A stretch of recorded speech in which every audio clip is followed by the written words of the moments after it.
안녕하세요. 이야기꾼입니다. 여러분, 만약 가장 믿었던 사람이 내 돈으로 다른 이성과 호화로운 여행을 다녀온다면 과연 용서할 수 있을까요? 오늘 들려드릴 이야기는 바로 그런 남편과 상간녀에게 상상 초월의 지옥을 선물한 한 여자의 통쾌한 복수극입니다. 현관문 잠금 장치가 철컥하고 풀리는 소리가 들리는 순간에도 제 손에 들린 커피잔은 아주 작은 미동조차 없었습니다. 저는 그저 조용히 기다리고 있었죠. 제 남편 박준호와 그놈 품에 안긴 어린 상간녀가 달콤한 천국에서 가장 비참한 지옥으로 곤두박질 치는 순간을 말입니다. 불과 사흘 전이었어요. 저는 두 눈으로 똑똑히 봤습니다. 그 두 사람이 서로를 껴안은 채 몰디브행 비행기에 오르는 모습을요. SNS에는 남은 평생은 모두 너라는 닭살 돋는 문구와 함께 다정한 사진이 버젓이 올라왔죠. 이 집의 안주인이자 박준호의 정식 아내인 저는 마치 죽은 사람 취급을 당하면서요. 그리고 지금 그 파렴치한 한 쌍은 제 돈으로 꿀 같은 허니문을 즐기고 막 돌아온 참입니다.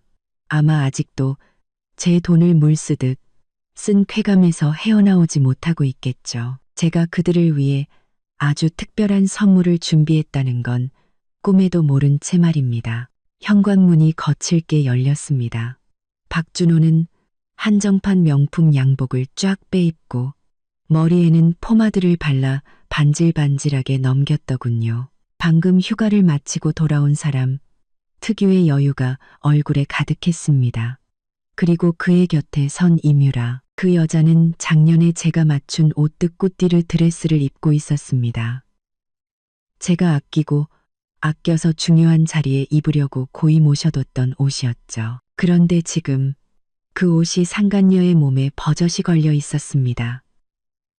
심지어 목에는 돌아가신 저희 어머니의 유품인 진주 목걸이까지 걸고서요. 여보, 우리 왔어.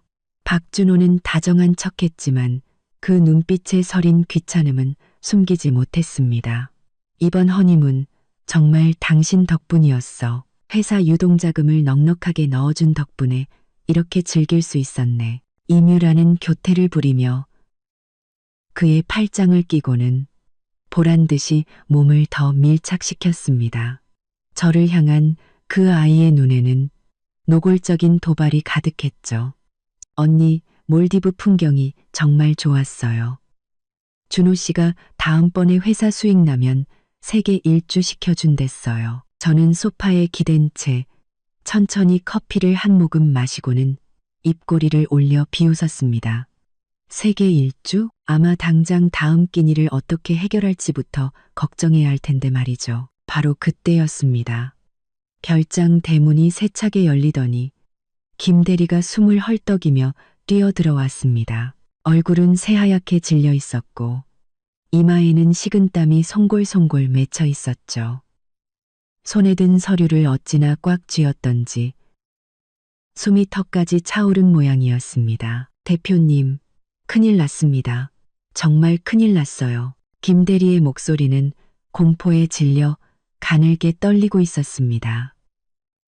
그는 박준호 앞으로 달려와 거의 울부짖듯 소리쳤죠. 박준호는 미간을 찌푸리며 여유롭던 표정을 순식간에 지웠습니다. 호들갑 떨지 마. 하늘이라도 무너졌어?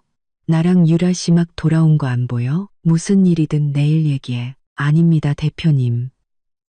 회사에 정말 큰 문제가 생겼습니다. 김 대리는 발을 동동 구르며 손에 든 서류를 박준호의 눈앞에 내밀었습니다. 사모님께서 회사에 투자하셨던 2천억 원을 전액 회수하셨습니다. 지금 은행에서는 대출금 상환 독촉이 빗발치고 협력사들도 전부 투자를 철회했습니다. 납품업체들은 대금을 달라며 회사 앞에 진을 치고 있고요. 우리 완전히 파산했습니다. 뭐라고? 박준호의 눈이 당장이라도 튀어나올 듯 커졌습니다. 그는 서류를 와락 빼앗아 들고 떨리는 손가락으로 내용을 확인했죠. 그의 얼굴은 경악에서 충격으로, 그리고 믿을 수 없다는 표정을 거쳐 마침내 새하얀 종이장처럼 변해갔습니다. 그는 고개를 번쩍 들어 저를 쳐다봤습니다. 목소리 톤까지 완전히 바뀌어 있었죠. 서연우, 이게 대체 어떻게 된 거야? 김대리가 한 말 사실이야? 당신이 2천억을 뺐다고? 이뮤라의 얼굴에서도 의기양양하던 미소는 온데간데 없이 사라졌습니다. 그녀는 무의식적으로 박준호의 팔을 놓고 겁에 질린 눈으로 물었죠. 준호 씨, 이거 아닐 거야. 언니가 갑자기 왜 투자금을 빼요? 무슨 오해가 있겠죠. 저는 커피잔을 내려놓고 자리에서 일어나 그들에게 다가갔습니다. 그리고 허둥대는 두 남녀를 위해서 아래로 차갑게 내려다보며 잔잔한 호수처럼 평온한 목소리로 말했죠. 오해. 박준호 씨, 당신 생각에 세상에 어떤 오해가 있으면 내가 2천억 원이라는 거금을 나를 배신하고 상간녀와 놀아나는 남자에게 계속 투자하게 둘 수 있을까요? 무슨 헛소리야. 박준호는 얼굴을 불그락부르락하며 변명하려 애썼습니다. 나하고 유라 씨는 그냥 평범한 직장 동료 사이야. 이번 몰디브 여행은 회사 워크숍이었다고. 남들 말 함부로 믿지 마. 평범한 동료. 저는 비웃으며 주머니에서 휴대폰을 꺼내 동영상 하나를 재생했습니다. 그리고 그걸 두 사람의 얼굴에 바싹 들이댔죠. 그럼 이건 어떻게 설명할 건데? 몰디브 호텔 방에서 이뮤라를 끌어안고 자기라고 부르면서 나랑 이혼하고 당신이랑 결혼하겠다고 속삭이는 이 영상. 이것도 워크숍의 일부였나? 영상 속 장면은 차마 눈 뜨고 보기 힘들 정도였습니다. 박준호와 이뮤라의 역겨운 애정 행각과 그들이 나누는 추악한 대화가 고스란히 담겨 있었죠. 그 한마디 한마디가 날카로운 바늘이 되어 박준호의 심장을 꿰뚫는 것 같았습니다. 박준호의 얼굴은 순식간에 잿빛으로 변했습니다. 그는 제 휴대폰을 빼앗으려 손을 뻗었죠. 네가 날 미행했어? 서연우, 너 정말 너무하는군. 너무해? 저는 그의 손을 가볍게 피하며 얼음장 같은 눈으로 쏘아붙였습니다. 혼인 중에 바람 피우고 내 돈으로 상간녀한테 명품 가방 사주고 차 사주고 허니문까지 보내준 당신에 비하면 내가 한 행동이 과연 너무한 걸까? 박준호, 잊었나 본데 당신 회사 창업 자금 내가 대줬어. 그 후에 운영 자금도 내가 끊임없이 넣어줬지. 이제 내 돈을 돌려받겠다는데 이게 당연한 거 아니야? 이뮤라는 겁에 질려 하얗게 변한 얼굴로 한 걸음 뒤로 물러섰습니다. 그녀는 더듬거리며 말했죠. 언니. 저하고 준호 씨는 진심으로 사랑하는 사이예요. 제발 한 번만 기회를 더 주시면 안 될까요? 회사가 파산하면 안 돼요. 준호 씨는 진심으로 사랑해. 저는 고개를 돌려 이뮤라를 쳐다봤습니다. 눈에는 경멸이 가득했죠. 이뮤라 씨. 이제 갓 졸업한 대학생이 번듯한 직장 구할 생각은 안 하고 남의 남편이나 넘보고 남의 돈 쓰고 남의 집에서 살고 남의 옷까지 꿰어 입고 있으면서 진심이라는 말이 잘도 나오는구나. 똑똑히 들어. 지금 이 순간부터 여기 있는 모든 것, 이 별장을 포함한 모든 건 내 개인 재산이야. 당신들 둘, 당장 내 집에서 썩 꺼져. 곁에 서 있던 김대리의 얼굴은 더욱 굳어졌습니다. 그는 조심스럽게 말했죠.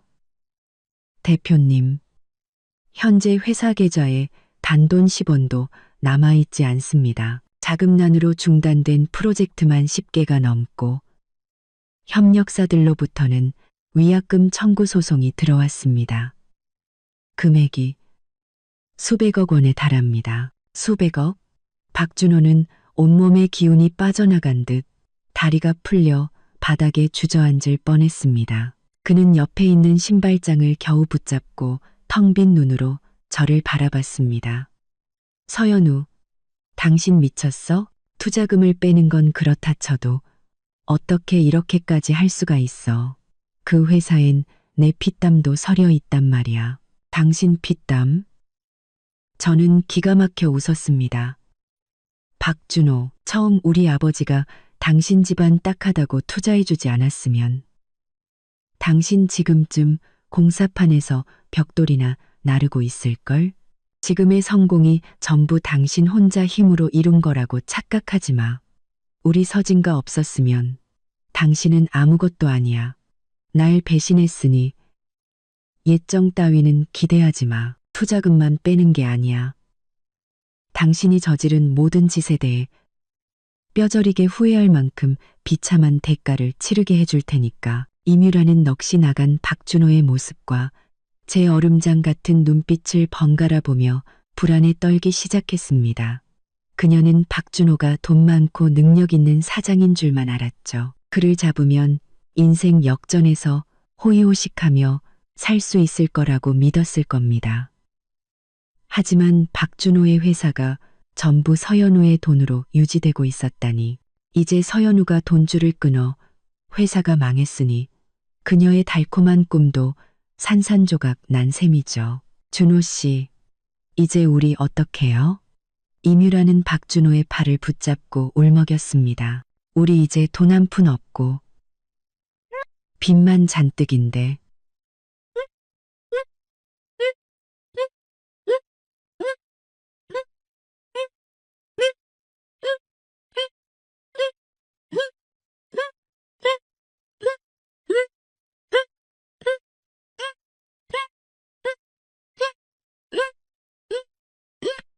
박준호는 신경질적으로 그녀의 손을 뿌리쳤습니다. 나한테 묻지 마. 내가 어떻게 알아. 너만 아니었어도 내가 이 지경까지 오진 않았어. 처음부터 네가 나 꼬시지만 않았어도 내가 연우 씨를 배신할 일은 없었을 거라고. 그의 호통에 이뮤라는 잠시 멍해지더니 눈시울을 붉히며 억울하다는 듯 소리쳤습니다. 분명히 당신이 먼저 나한테 접근했잖아요. 이제 와서 문제가 생기니까 다 내 탓으로 돌려요? 박준호, 당신 정말 책임감 없는 남자네요. 두 사람이 서로를 물어뜯는 꼴을 보니 속이 다 시원했습니다. 하지만 이건 시작에 불과했죠. 박준호, 이뮤라, 그리고 나를 항상 무시했던 시어머니까지 당신들이 내게 진 빚, 내가 원금의 이자까지 톡톡히 쳐서 전부 받아낼 테니까 그만. 저는 그들의 싸움을 차갑게 끊었습니다. 여긴 당신들이 있을 곳이 아니야. 당장 꺼져. 계속 버티면 경비 부를 테니까. 박준호는 고개를 번쩍 들어 저를 노려봤습니다. 그 눈에는 원망과 분노가 가득했지만 지금 자신에게는 저항할 힘이 없다는 것을 그도 잘 알고 있었죠. 그는 이를 악물고 이뮤라를 획 쏘아본 뒤 현관을 향해 돌아섰습니다. 이뮤라는 잠시 망설이며 이 호화로운 별장과 넋이 나간 박준호를 번갈아 보더니 결국 분한 표정으로 그를 따라 나섰습니다. 현관을 나설 때 그녀는 뒤를 돌아보며 악에 받친 눈으로 저를 쏘아봤습니다. 저는 비웃으며 그들의 뒷모습에 대고 소리쳤죠. 아, 맞다. 깜빡했네. 당신들 몰디브에서 쓴 돈 전부, 그리고 이뮤라 씨가 지금 입고 있는 옷, 걸치고 있는 보석들, 전부 변호사 통해서 청구할 거야. 내 돈으로 산 것들이니까 당신들이 가질 자격 없잖아. 그 말을 듣자 박준호의 걸음이 순간 멈칫하더니 몸이 휘청거렸습니다. 이뮤라의 얼굴은 더욱 새하얗게 질린 채 비틀거리며 박준호를 따라 별장을 떠났습니다. 그들의 처량한 뒷모습을 보며 저는 휴대폰을 꺼내 전화를 걸었습니다. 네, 아버지, 일은 거의 다 처리됐어요. 박준호 회사는 파산했고요. 이제 그 오만한 장 여사를 손봐줄 차례예요. 전화기 너머로 아버지의 위험 있는 목소리가 들려왔습니다. 연우야, 잘했다. 걱정하지 마라. 아빠가 전부 지원해 줄 테니 너를 괴롭힌 자들 모두 응당한 대가를 치르게 될 거다. 문을 닫은 지 채 2분도 되지 않아 밖에서 쾅쾅쾅 하고 문을 걷어차는 소리가 들려왔습니다. 문짝 전체를 부숴버릴 듯한 기세였죠. 생각할 필요도 없었습니다. 그 한심한 박준호가 다시 돌아온 것이 분명했죠. 아직 파산의 충격에서 벗어나지도 못한 채 이대로 포기하기는 억울했나 봅니다. 서연우, 문 열어. 이 독한 연하. 박준호의 고함은 히스테릭한 광기로 가득 차 있었습니다. 문은 그가 찰 때마다 윙윙거리며 울렸죠. 똑바로 말해. 왜 투자금을 뺀 거야? 처음부터 날 망하게 할 작정이었지. 이미라의 목소리도 뒤따랐습니다. 울먹이며 한껏 가련한 척을 하더군요. 언니, 문 좀 열어주세요. 저희랑 얘기 좀 해요. 준호 씨 정말 힘들게 여기까지 왔어요. 회사가 그 사람 목숨인데 어떻게 이렇게 매정하게 구실 수 있어요? 저는 피식 웃으며 천천히 현관으로 걸어갔습니다. 문을 열지 않은 채 외시경을 통해 밖을 내다봤죠. 박준호는 머리가 헝클어지고 양복에는 흙먼지가 묻어 있었습니다.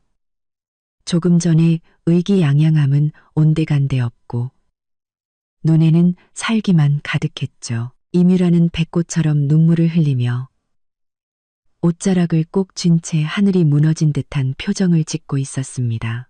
사정을 모르는 사람이 보면 제가 그들을 얼마나 괴롭혔다고 생각할지 모를 지경이었죠. 박준호 씨, 저는 문을 향해 소리쳤습니다. 목소리는 크지 않았지만 뼛속까지 시릴 만큼 차가웠죠. 이 문은 내 거야. 걔는 들을 생각 없으니 한 번만 더 걷어차면 바로 경찰에 신고할 거야. 주거 침입죄로.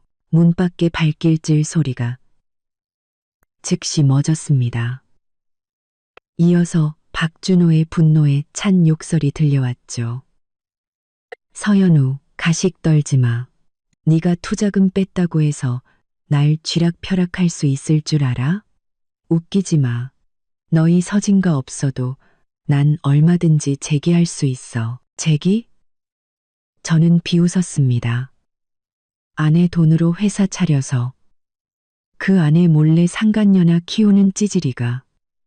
박준호 씨, 그 수백억 위약금 갚을 생각부터 하는 게 어때? 그러다 입고 있는 팬티까지 다 뺏기지 말고. 너, 박준호는 분해서 말을 잇지 못하고 다시 문을 차려다가 이뮤라에게 제지당했습니다. 이뮤라는 문에 대고 부드러운 목소리로 말했죠. 언니, 화나신 거 알아요. 다 제 잘못이에요. 제가 준호 씨랑 만나면 안 되는 거였는데 저를 탓하세요. 준호 씨는 힘들게 하지 말아주세요. 네, 회사가 망하면 준호 씨는 정말 끝이에요. 오? 저는 눈썹을 치켜 올리며 일부러 그녀를 떠봤습니다. 그럼 당신들 둘이 놀아난 게 전부 당신 잘못이라는 거네? 그럼 지금 당장 무릎 꿇고 사과해. 그리고 박준호 옆에서 영원히 사라지겠다고 맹세하면 내가 살 길이라도 터줄지 한번 생각해 볼게. 이뮤라의 표정이 순식간에 굳었습니다. 방금 전에 연약함은 사라지고 눈빛에 악독함이 스쳐 지나갔지만 그녀는 곧 감정을 숨기고 목맨 소리로 말했죠. 언니, 제가 잘못했어요. 사과할게요.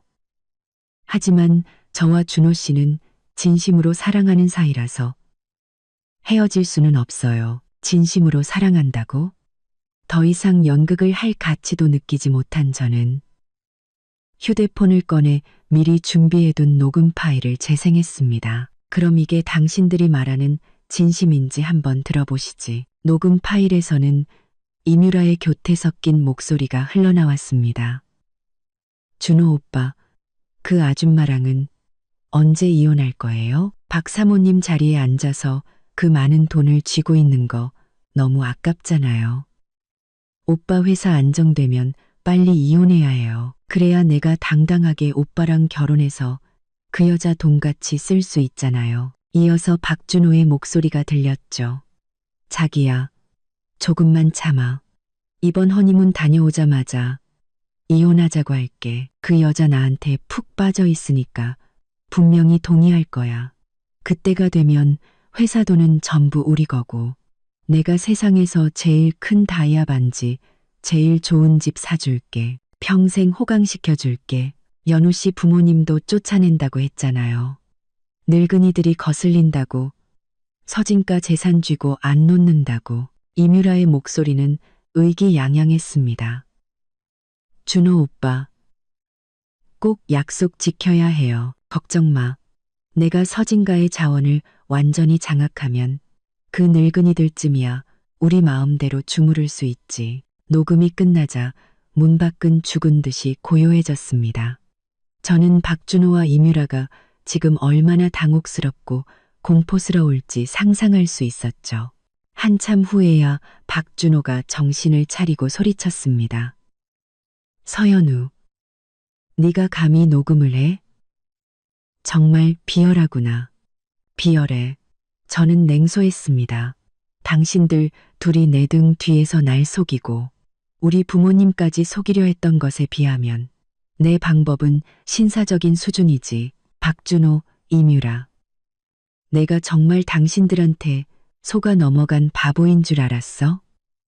난 처음부터 당신들 추악한 짓 다 알고 있었어. 그저 당신들을 한 번의 나락으로 떨어뜨릴 완벽한 타이밍을 기다렸을 뿐이야. 말을 마친 저는 문을 활짝 열고 잿빛으로 변한 두 사람을 내려다봤습니다. 박준호는 얼굴이 시뻘개져서 시선을 피했고 이뮤라는 새하얗게 질린 채 주먹을 꽉 쥐고 몸을 떨었습니다.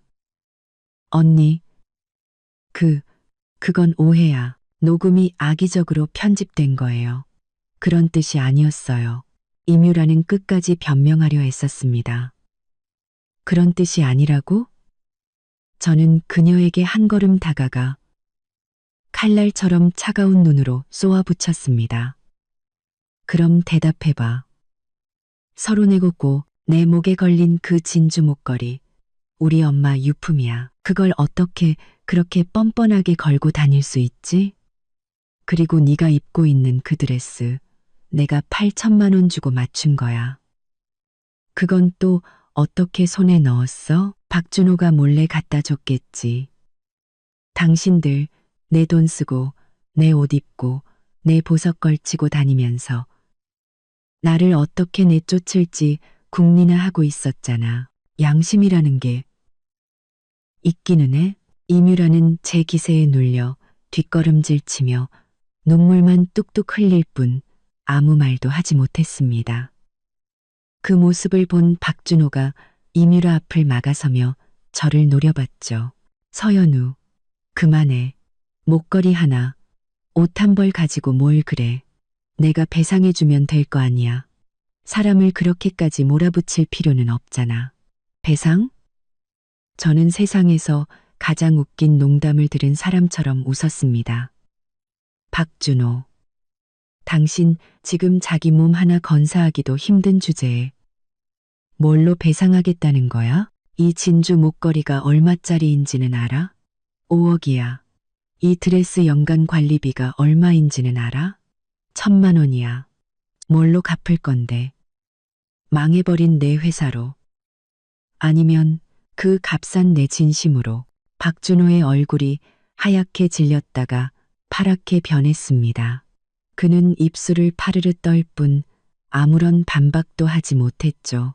그는 이제야 깨달은 것입니다. 제 자금 지원이 없으면 그는 아무것도 아니라는 사실을, 보석 하나 배상할 돈조차 없다는 것을요. 이뮤라는 그런 박준호의 한심한 모습을 보며 실망한 기색을 감추지 못했습니다. 그녀는 박준호의 팔을 끌며 작은 목소리로 말했죠. 준호 씨, 일단 가요. 여기서 싸워봤자 소용없어요. 가긴 어딜까. 저는 그들의 앞을 막아서며 차갑게 말했습니다. 가고 싶으면 내 물건들은 다 두고 가. 가고 싶으면, 가고 싶으면, 가고 싶으면, 가고 싶으면, 가고 싶으면, 가군 자, 가군 그들의 앞을 막아서며 목걸이, 드레스, 그리고 당신들이 몰디브에서 흥청망청 쓴 돈까지 단 10원도 빼놓을 수 없어. 서연우, 너 정말 너무하는 거 아니야. 박준호는 다급해져 저를 밀치려 했습니다. 그것들은 내가 유라한테 사준 거야. 너랑 상관없어. 저는 그의 손을 피하며 차가운 눈으로 주머니에서 서류 한 뭉치를 꺼내 그의 얼굴에 던졌습니다. 나랑 상관없다고? 박준호, 똑똑히 봐. 이건 당신 회사 재무제표야. 당신이 이뮤라한테 가방 사주고, 차 사주고, 보석 사주고, 몰디브 여행 간 모든 비용, 전부 회사 계좌에서 빠져나갔어. 그리고 그 회사 돈, 전부 내가 투자한 돈이지. 다시 말해, 당신은 내 돈으로 상간녀를 먹여 살린 거야.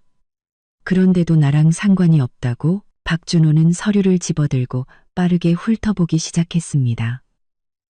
그의 얼굴은 점점 더 굳어갔고 결국 그는 바닥에 주저앉아 텅 빈 눈으로 중얼거렸습니다. 아니야, 불가능해. 장부를 완벽하게 숨겼는데 네가 어떻게 안 거지? 사람이 모르게 하려면 처음부터 하지 말았어야지. 저는 그를 내려다보며 얼음처럼 차가운 목소리로 말했습니다. 박준호, 내 그깟 잔머리로 날 속일 수 있을 거라 생각했어. 난 진작에 사람을 붙여놨어. 내 모든 움직임, 전부 내 손바닥 안에 있었다고. 이뮤라는 상황이 돌이킬 수 없게 되자 더 이상 가련한 척도 하지 않았습니다. 그녀는 박준호를 향해 악을 썼죠. 박준호, 이 무능한 인간, 당신이 다 알아서 한다며. 이제 어쩔 거야. 돈도 없고 빚만 잔뜩인데. 내가 정말 당신 만나서 팔자 한번 제대로 꼬였네. 닥쳐. 박준호도 폭발했습니다. 네가 날 유혹하지만 안 왔어도 내가 이 꼴이 됐겠어? 이제 와서 날 탓해? 두 사람이 다시 서로를 물어뜯는 모습을 보니 속이 다 시원했습니다. 바로 그때 제 휴대폰이 울렸습니다. 시어머니, 장 여사였습니다. 저는 눈썹을 한번 치켜 올리고는 전화를 받았습니다. 서연우, 이재수 없는 년, 내 아들한테 대체 무슨 짓을 한 거야? 장 여사의 목소리는 시장 바닥의 장사치처럼 시끄럽고 귀에 거슬렸습니다. 내 아들이 방금 전화해서 회사가 망하고 수백억 빚까지 졌다고 하더라. 이게 다 내년 짓이지? 당장 돈 돌려놔. 안 그러면 가만 안 둬. 저는 피식 웃으며 전화기에 대고 말했습니다. 장 여사님, 아드님이 바람 피우고 제 돈으로 상간녀 먹여 살릴 땐 못 본 척 하시더니 이제 회사가 망하니까 제 생각이 나셨나 보죠? 돈은 없습니다. 정 받고 싶으면 그 귀한 아드님더러 직접 와서 달라고 하세요. 저는 그대로 전화를 끊어버렸습니다. 그리고 여전히 싸우고 있는 박준호와 이뮤라를 보며 비웃었죠. 그리고 여전히 싸우고 있는 박준호와 이뮤라를 보며 두 분 계속 싸우세요. 전 이만 실례하겠습니다. 저는 몸을 돌려 집 안으로 들어가려 했습니다. 전 이만 실례하겠습니다. 서연우, 못 가. 박준호가 갑자기 바닥에서 일어나 제 앞을 막아섰습니다. 내 돈 돌려줘. 그 회사는 내 거야. 당신 회사라고? 저는 눈빛을 차갑게 바꾸며 현관을 향해 소리쳤습니다. 경비원, 경비원, 당신 회사라고. 정비원, 경비원. 곧이어 건장한 경비원 2명이 달려와 공손하게 물었습니다. 사모님, 무슨 일이십니까? 이 두 사람 당장 밖으로 던져버려요. 저는 박준호와 이뮤라를 가리키며 얼음장 같은 목소리로 명령했습니다. 그리고 다시는 이 별장 근처에 얼씬도 못하게 해. 만약 또 나타나면 다리를 부러뜨려도 좋으니까. 알겠습니다. 사모님. 경비원들은 즉시 박준호와 이뮤라의 양팔을 붙잡았습니다. 서연우, 이거 놔. 너랑 끝까지 갈 거야. 박준호는 미친 듯이 발버둥치며 소리쳤습니다. 이뮤라도 겁에 질려 비명을 질렀죠. 놔요. 저한테 손대지 마세요. 전 아무 잘못 없어요. 하지만 그들이 경비원들을 당해낼 리 없었죠. 두 사람은 순식간에 별장 밖 잔디밭으로 질질 끌려나가 내동댕이 쳐졌습니다. 저는 현관에 서서 그 꼴을 차갑게 내려다봤습니다. 박준호, 이뮤라. 이건 시작일 뿐이야. 당신들이 내게 진 빚, 내가 하나하나 전부 받아낼 테니까. 뼈저리게 후회할 만큼 비참한 대가를 치르게 될 거야. 저는 쾅 소리가 나게 문을 닫아 그들의 울부짖음과 저주를 차단했습니다. 문을 닫자마자 휴대폰이 다시 울렸습니다. 이번에는 아버지의 비서였습니다. 아가씨, 장 여사가 시골에서 출발했다고 합니다. 아마 내일 정오쯤 서울에 도착할 것 같습니다. 미리 준비해 두시겠습니까? 준비? 저는 냉소했습니다. 아니, 필요 없어. 이번엔 또 무슨 난리를 피울지 한번 봐야지. 별장에서 기다린다고 전해. 오고 싶으면 얼마든지 오라고. 다음 날 별장 초인종이 마치 저승사자처럼 쉬지 않고 울려댔습니다. 귀가 아플 지경이었죠. 물어보나 마나 그 대단하신 장 여사가 도착한 것이 분명했습니다. 저는 소파에 기댄 채 움직이지 않고 인터폰에 대고 차갑게 명령했습니다. 들여보내. 문이 열리자마자 장 여사는 검은 회오리 바람처럼 안으로 돌진해 들어왔습니다. 부스스한 파마머리에 구겨진 꽃무늬 셔츠를 입고 있었죠. 손에는 왼천 가방을 들고 있었는데 들어오자마자 그걸 바닥에 내동댕이 쳤습니다. 퍽하는 소리와 함께 안에 있던 사과와 귤이 사방으로 굴러다녔죠. 서연우, 이 천하의 몹쓸 년. 장 여사의 고함은 집 천장을 무너뜨릴 기세였습니다.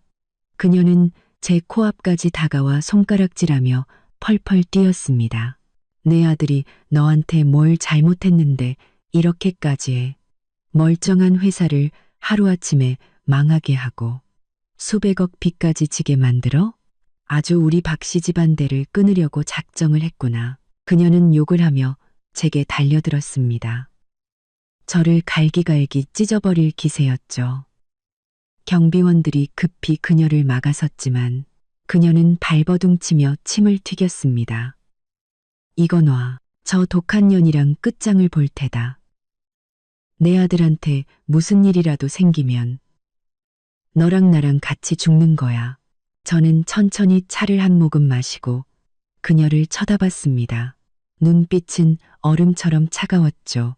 장 여사님, 소리부터 지르지 마시고 아드님이 무슨 짓을 했는지 정말 모르시는 건가요? 내 아들이 뭘 어쨌는데. 장 여사는 목에 핏대를 세우며 당당하게 소리쳤습니다. 내 아들은 성실하고 가정에 충실한 애야. 너 같은 재수없는 년만 아니었으면 이런 일도 없었어. 분명히 네가 받겠단 놈이 생겨서 재산 빼돌리려고 내 아들 회사를 망하게 한 거지? 딴 놈이 생겼다고?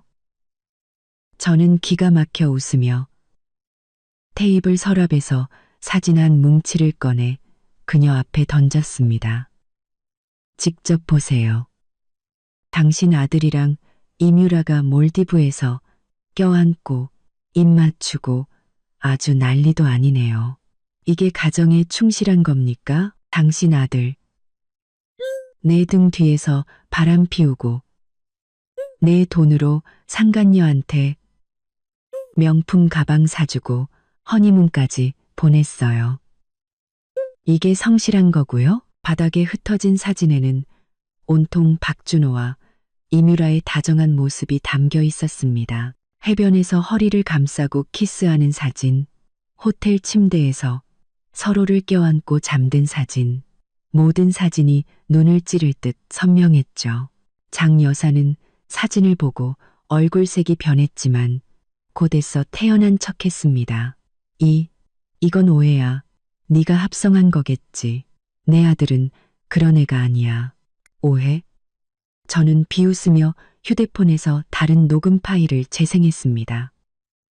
파일에서는 장 여사와 이뮤라의 대화가 흘러나왔죠.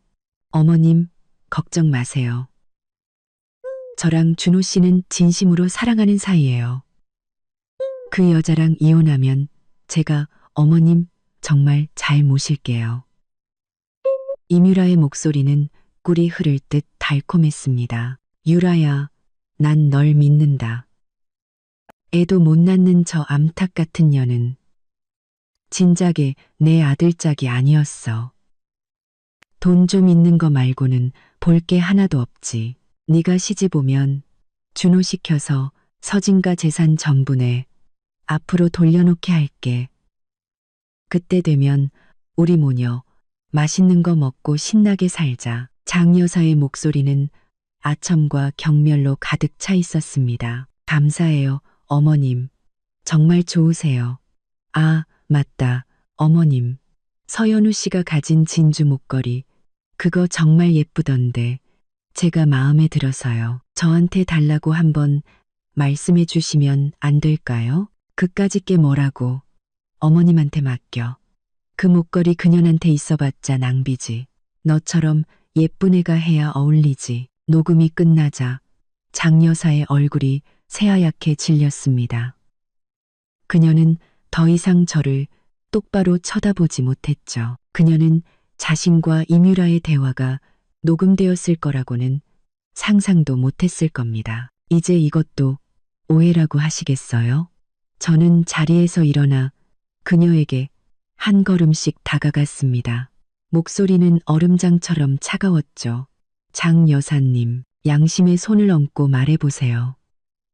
제가 박씨 집안에 시집와서 3년 동안 당신한테 어떻게 했습니까?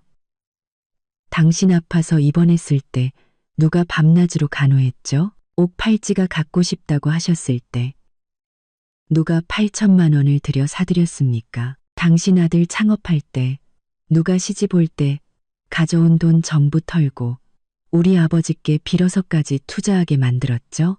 그런데 당신은 저한테 어떻게 했습니까? 저는 점점 격앙되어 목소리를 높였습니다. 제가 시집 오자마자 여자는 집에서 남편 내조나 해야 한다며 제 월급 통장부터 내놓으라고 하셨죠. 제가 임신했을 땐 돌보기는커녕 매일같이 빨래하고 밥하게 시키셨고요. 한겨울에 찬물로 설거지하게 만들다가 제가 넘어져서 아이를 잃었을 때 당신은 위로 한마디 없이 애 하나 간수 못하는 쓸모없는 년이라고 욕을 퍼부었죠. 그리고 당신 제 명품 가방이랑 보석들 몰래 빼돌려서 이뮤라한테 갖다 바친 거 내가 모를 줄 알았어요? 제 한정판 향수들 싸구려 병에 덜어서 쓰고 제가 맞춘 옷들 멋대로 수선해서 당신 시골 친척들한테 입혔잖아요. 장 여사님, 당신은 탐욕스럽고 인색하고 은혜도 모르는 사람이에요. 당신 아들이 이 꼴이 된 건 전부 당신이 그렇게 가르친 덕분이라고요. 제 말 한마디 한마디가 비수가 되어 장 여사의 심장에 박혔습니다. 그녀는 몸을 부들부들 떨며 입술을 달싹였지만 아무 말도 하지 못했죠. 조금 전에 기세등등함은 온데간데 없고 당황과 창피함만이 얼굴에 가득했습니다. 너, 헛소리하지 마. 장 여사는 한참 만에 겨우 모기만 한 목소리로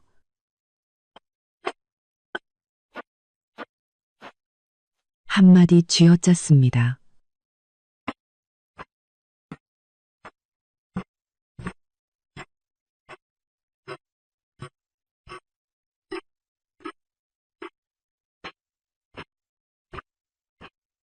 아니라고요? 저는 비웃으며 휴대폰에서 사진첩을 열었습니다. 안에는 증거가 가득했죠. 장 여사가 이뮤라에게 보석을 건네는 CCTV 캡처 화면, 제 향수를 쓰고 제 옷을 입고 찍은 사진, 그리고 제가 유산했을 당시의 병원 진단서까지. 진단서에는 과로로 인한 유산이라고 선명하게 적혀 있었습니다. 직접 보세요. 이게 다 증거예요. 저는 휴대폰을 그녀의 얼굴에 들이댔습니다. 당신이 저지른 그 추악한 짓들이 평생 숨겨질 거라고 생각했어요? 장 여사님, 당신 아들이 바람 피울 때 말리기는커녕 같이 한 통 속이 돼서 나를 속였잖아요. 이제 와서 아들이 망하니까 나를 찾아와서 욕을 해요? 당신 아들한테 가서 물어보세요. 그가 과연 내게 떳떳한지, 우리 서진가가 베푼 은혜에 떳떳한지.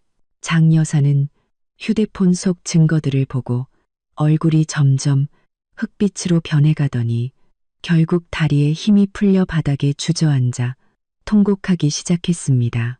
아이고, 내 팔자야.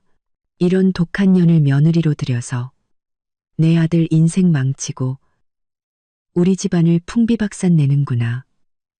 하늘도 무심하시지. 그녀는 울면서 바닥을 손으로 치고 때를 쓰며 뒹굴었습니다. 마치 젖도 못된 아이 같았죠. 주위의 경비원들은 어이없다는 듯 쳐다보며 어쩔 줄 몰라 했습니다. 울 만큼 우셨어요? 저는 그녀를 차갑게 내려다봤습니다. 장 여사님, 우는 걸로는 아무것도 해결 안 돼요. 당신 아들이 이 꼴이 된 건 전부 자업자 득이에요. 날 배신하고 속였으니 대가를 치러야죠. 그리고 당신이 과거에 나한테 했던 짓들, 내가 하나하나 전부 되갚아 줄 거예요. 남한테 무시당하고 속는 기분이 어떤 건지 당신도 한번 느껴봐야죠. 장 여사는 울음을 그치고 원망 가득한 눈으로 저를 노려봤습니다. 서연우, 너무 더위하지 마. 내 아들이 이대로 가만히 있을 줄 알아? 우리 박씨 집안도 널 가만두지 않을 거야. 내가 네 아버지 회사, 네 회사 찾아가서 다 뒤집어 엎고 네가 얼마나 악독한 여자인지 온 세상에 다 알릴 테다. 마음대로 하세요. 저는 비웃었습니다. 우리 서진그룹도 서울에서 알아주는 기업이에요. 당신이 가서 난리 쳐주면 오히려 사람들이 당신들 박씨 집안의 진짜 모습을 알게 돼서 좋겠네요. 아들은 바람 피우고 어머니는 덩달아 행패 부리고 정말 멋진 그림이겠어요. 그때 가면 창피한 건 내가 아니라 바로 당신들 박씨 집안일 겁니다. 그리고 저는 덧붙였습니다. 이 별장은 내 개인 재산이에요. 당신이 지금 내 집에서 행패를 부리는 건 엄연히 내 생활을 방해하는 겁니다. 경비원, 저 여자 당장 밖으로 던져버려요. 알겠습니다. 사모님. 경비원들이 즉시 바닥에 주저앉은 장 여사를 일으켜 세웠습니다. 서연우, 이 독한 년. 너랑 나랑 같이 죽자. 이거 놔. 안 갈 거야. 장 여사는 미친 듯이 발버둥 치며 소리쳤지만 경비원들을 당해낼 수는 없었죠. 그녀는 순식간에 별장 밖 잔디밭으로 끌려나가 내동댕이 쳐졌고 바닥에 엎드려서도 계속해서 욕을 퍼부었습니다. 그 목소리는 점점 멀어져 갔습니다. 저는 창가로 가 장 여사가 흙먼지를 털며 일어나더니 욕을 중얼거리며 떠나는 모습을 지켜봤습니다. 제 입가에는 비웃음이 걸려 있었죠. 속이 후련했습니다. 과거에는 박준호의 체면을 생각해 장 여사의 구박을 참고 또 참았지만 돌아온 것은 배신과 기만뿐이었습니다. 이제 더는 참을 이유가 없었죠. 바로 그때 제 휴대폰이 울렸습니다. 박준호였습니다. 저는 눈썹을 한번 치켜 올리고 전화를 받았습니다. 서연우, 우리 엄마한테 무슨 짓을 한 거야? 박준호의 목소리에는 분노와 걱정이 뒤섞여 있었습니다. 엄마가 전화해서 당신이 자기를 쫓아내고 욕했다고 하던데. 서연우, 너 정말 너무하는군. 너무해. 저는 냉소했습니다. 박준호, 당신 어머니가 우리 집에 와서 행패 부리고 나한테 독한 년이라고 욕할 땐 가만히 있더니 이제 와서 나를 비난해. 누가 결혼을 배신했는지, 누가 내 돈으로 상간녀를 먹여 살렸는지, 누가 당신 어머니가 나를 구박하도록 방치했는지 벌써 잊었어? 박준호는 제 말에 할 말을 잃었습니다. 한참 후에야 겨우 입을 열었죠. 그래도 우리 엄마야. 당신이 그렇게 대하면 안 되지. 서연우, 당장 돈 돌려주고 우리 엄마한테 사과해. 안 그러면 뭐? 저는 그의 말을 끊으며 차갑게 말했습니다. 당신 지금 자기 몸 하나 건사하기도 힘든 주제에 감히 날 협박해? 박준호, 잘 들어. 내가 돈을 돌려주고 사과하는 일은 해가 서쪽에서 떠도 없을 거야. 배짱이 있으면 직접 와서 받아내. 당신 어머니 뒤에 숨어서 비겁하게 굴지 말고. 휴대폰을 소파에 던진 지 3분도 안 돼서 별장 대문이 쿵쿵하고 부서져라 울렸습니다. 지난번 박준호가 문을 찰 때보다 훨씬 더 격렬했죠. 마치 문짝을 뜯어서 땔감으로 쓰려는 기세였습니다. 뻔했죠. 저한테 전화가 끊기고 화가 머리끝까지 난 박준호가 달려온 것이 분명했습니다. 서연우, 문 열어. 열라고. 박준호의 고함은 찢어질 듯했고 이뮤라의 목소리도 섞여 있었습니다. 언니, 피하지만 말고 얘기 좀 해요. 재산 문제는 확실히 해야죠. 저는 천천히 현관으로 걸어가 외시경으로 밖을 내다봤습니다. 박준호는 머리가 헝클어지고 양복 단추가 풀어헤쳐진 채 눈은 시뻘겋게 충혈되어 있었습니다. 이뮤라는 그 옆에서 눈물 자국이 남은 얼굴로 집안의 값비싼 물건들을 탐욕스러운 눈으로 훔쳐보고 있었죠. 재산 문제? 저는 문에 대고 비웃으며 소리쳤습니다. 박준호, 당신이 무슨 자격으로 나랑 재산 얘기를 해? 당신이 우리 서진가에 대릴 사위로 들어온 건 잊었어? 근제, 재산 문제, 재산 문제, 재산 문제, 재산 문제, 재산, 이 집에 있는 모든 게 누구 건지도 잊었냐고. 문 밖에 소음이 잠시 멎더니 박준호의 분노에 찬 목소리가 들려왔습니다. 서연우, 대릴사위 얘기는 꺼내지도 마. 나도 체면이 있는 사람이야. 체면이 있는 사람이야. 3년 동안 내가 회사를 위해 얼마나 피땀 흘려 일했는데 공로는 없어도 고생은 했어. 이 별장, 차, 회사 지분까지 전부 내 몫이 반은 있어야 해. 당장 문 열고 내 목 내놔. 안 그러면 경찰 부를 거야. 경찰. 저는 피식 웃으며 문을 활짝 열었습니다. 그리고 팔짱을 낀 채 그들을 쳐다봤죠. 좋아. 지금 당장 불러. 경찰 불러서 한번 따져보자고. 바람 피운 남편이 아내의 결혼 전 재산을 나눠 가질 자격이 있는지. 박준호는 제 말에 입이 막힌 듯 얼굴이 돼지 간처럼 붉어졌습니다. 그는 한 걸음 다가와 집안을 가리키며 소리쳤습니다. 무슨 결혼 전 재산이야. 결혼한 지 3년이나 지났으니 이건 전부 부부 공동 재산이야. 이 별장 절반은 내 거고 차고에 있는 내 스포츠카도 내 거야. 회사 지분도 최소 30%는 내가 가져야겠어. 이뮤라도 옆에서 거들었습니다. 한껏 이성적인 척하면서 말이죠. 언니, 준호 씨 말이 맞아요. 부부 사이에 이렇게까지 할 필요는 없잖아요. 준호 씨가 회사를 위해 얼마나 고생했는데요. 재산 좀 나눠 갖는 게 당연하죠. 저희 좀 불쌍하게 여겨서 살 길이라도 열어주세요. 불쌍하게 여겨달라고? 저는 비웃으며 거실로 들어가 테이블 서랍에서 서류 한 장을 꺼내 탁 소리가 나게 테이블 위에 내려놓았습니다. 박준호, 이게 뭔지 내 눈으로 직접 봐. 박준호는 서류를 보고 얼굴색이 하얗게 질렸습니다. 그건 우리의 혼전 계약서였죠. 그 위에 서명은 그가 직접 한자 한자 정성껏 쓴 것이었습니다. 그는 비틀거리며 다가와 서류를 집으려 했지만 제가 손으로 막았습니다. 급하게 볼 거 없어. 내가 읽어줄게. 내 옆에 있는 상간녀도 잘 들으라고.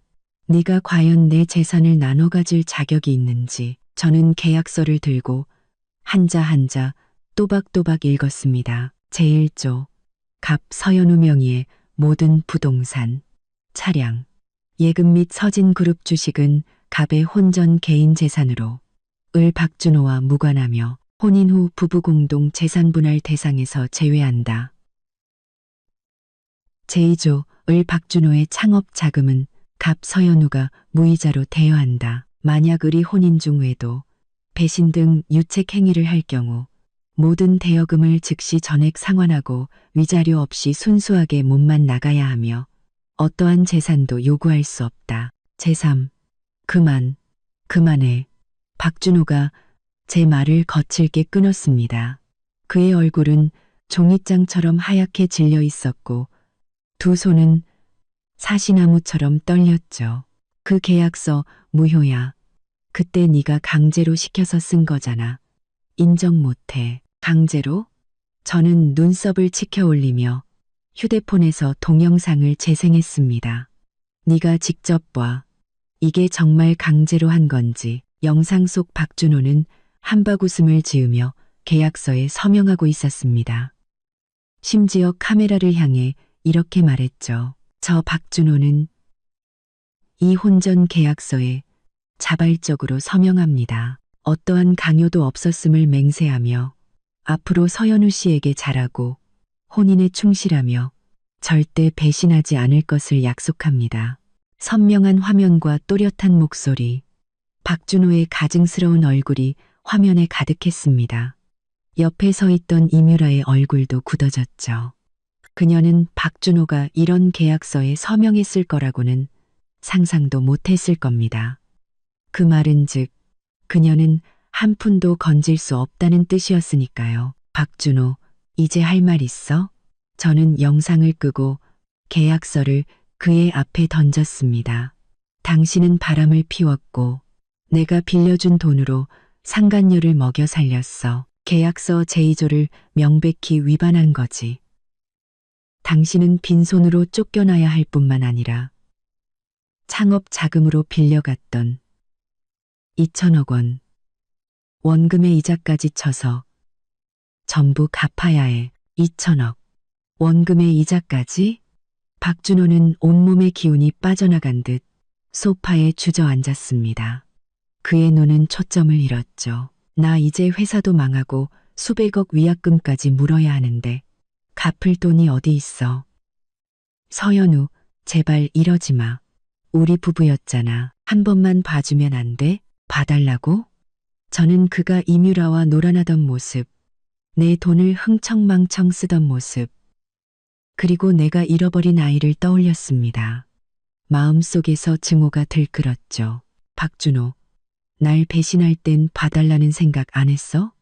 내 돈으로 이뮤라한테 5억짜리 다이아 반지 사주고 몰디브 가서 호의호식할 땐 내 생각 안 했냐고. 당신 어머니가 날 구박해서 유산하게 만들었을 때 당신은 부부의 정을 생각이나 했어?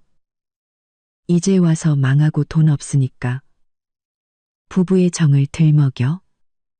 너무 늦었어. 저는 그를 내려다보며 뼛속까지 시릴 만큼 차가운 목소리로 말했습니다. 그 2천억 반드시 갚아야 해. 지금 돈이 없어도 변호사 시켜서 소송 걸 거야. 내 명의의 모든 재산을 동결하고 지금 네가 입고 있는 옷, 차고 있는 시계까지 전부 내 돈으로 산 거니까 하나도 빠짐없이 다 회수할 거야. 그 말을 들은 이뮤라는 무의식적으로 한 걸음 뒤로 물러서며 자신의 명품 가방을 꽉 끌어안았습니다. 그 가방도 박준호가 회사 돈으로 사준 수백만 원짜리였죠. 그녀는 이제야 깨달은 것입니다. 자신이 아무런 이득도 얻지 못할 뿐만 아니라 그동안 받았던 것들까지 전부 토해내야 할지도 모른다는 사실을요. 서연우 씨, 너무 잔인해요. 이뮤라가 이를 악물고 소리쳤습니다. 준호 씨는 당신을 진심으로 사랑했어요. 어떻게 그럴 수가 있어요. 설령 바람을 피웠다 해도 그건 한순간의 실수일 뿐이잖아요. 한 번만 용서해주면 안 돼요? 진심으로 사랑했다고? 저는 기가 막혀 웃었습니다. 이뮤라 씨, 지금 저 사람 꼴을 좀 봐. 그는 나를 사랑한 게 아니야. 우리 서진가의 돈을 사랑한 거지. 내가 서진 그룹 상속녀가 아니었다면 그가 나랑 결혼했을 것 같아? 이렇게 오랫동안 가식적인 사랑을 연기했을 것 같냐고? 그리고 당신, 저는 고개를 돌려 이뮤라를 비웃었습니다. 당신은 저 사람 따라다니면 좋은 날 올 줄 알았지? 지금 저 사람은 자기 몸 하나 건사하기도 힘든 빚더미 신세야. 당신한테 뭘 해줄 수 있을 것 같아. 당신은 그저 저 사람이 이용하다 버린 장기말, 쓰레기에 불과해. 이뮤라의 얼굴이 하얗게 질렸다가 파랗게 변했습니다. 그녀는 아무 말도 하지 못했죠. 그녀는 박준호를 쳐다보며 그가 반박해 주기를 바랐지만 박준호는 자신의 처지를 비관하느라 그녀를 신경 쓸 겨를이 없었습니다. 연우야, 제발. 내가 잘못했어. 박준호가 갑자기 소파에서 기어내려와 제 앞에 무릎을 꿇었습니다. 그리고 제 다리를 붙잡고 통곡했죠. 내가 정말 잘못했어. 너를 배신하면 안 되는 거였는데, 내 돈으로 상간녀를 만나면 안 되는 거였는데, 제발 한 번만 기회를 줘. 내 돈으로 상간녀를 내가 이뮤라랑 깨끗하게 정리하고 너한테 정말 잘할게. 회사 일도 열심히 돕고 빚진 돈도 다 갚을게. 제 앞에 무릎 꿇고 비굴하게 비는 그의 모습을 보니 동정심은커녕 역겨움만 느껴졌습니다. 저는 그의 손을 세게 뿌리치고 한 걸음 물러나며 바지를 털었습니다. 박준호, 역겹게 굴지 마. 네가 날 배신하기로 마음먹었을 때 이런 결말을 예상했어야지. 용서해달라고? 내가 죽지 않는 한 그럴 일은 없어. 그리고 저는 덧붙였습니다. 변호사 시켜서 이혼 서류 준비해놨어. 서명만 하면 넌 여기서 꺼져도 좋아. 만약 서명 안 하면 바로 법원에 소송 걸 거야. 그때 가면 넌 빈손으로 쫓겨나는 건 물론이고 온 세상 사람들이 네가 얼마나 한심한 유책 배우자인지 다 알게 될 거야. 박준호는 바닥에 엎드린 채 제 차가운 눈빛을 보고는 더 이상 용서받을 수 없다는 것을 깨달았습니다. 그의 눈빛은 애원에서 절망으로 그리고 마침내 원망으로 바뀌었죠. 서연우, 두고 봐. 내가 이대로 끝나지 않을 거야. 내가 빈손으로 쫓겨나더라도 너도 편하게 살게 두지 않겠어. 오? 저는 눈썹을 치켜 올렸습니다.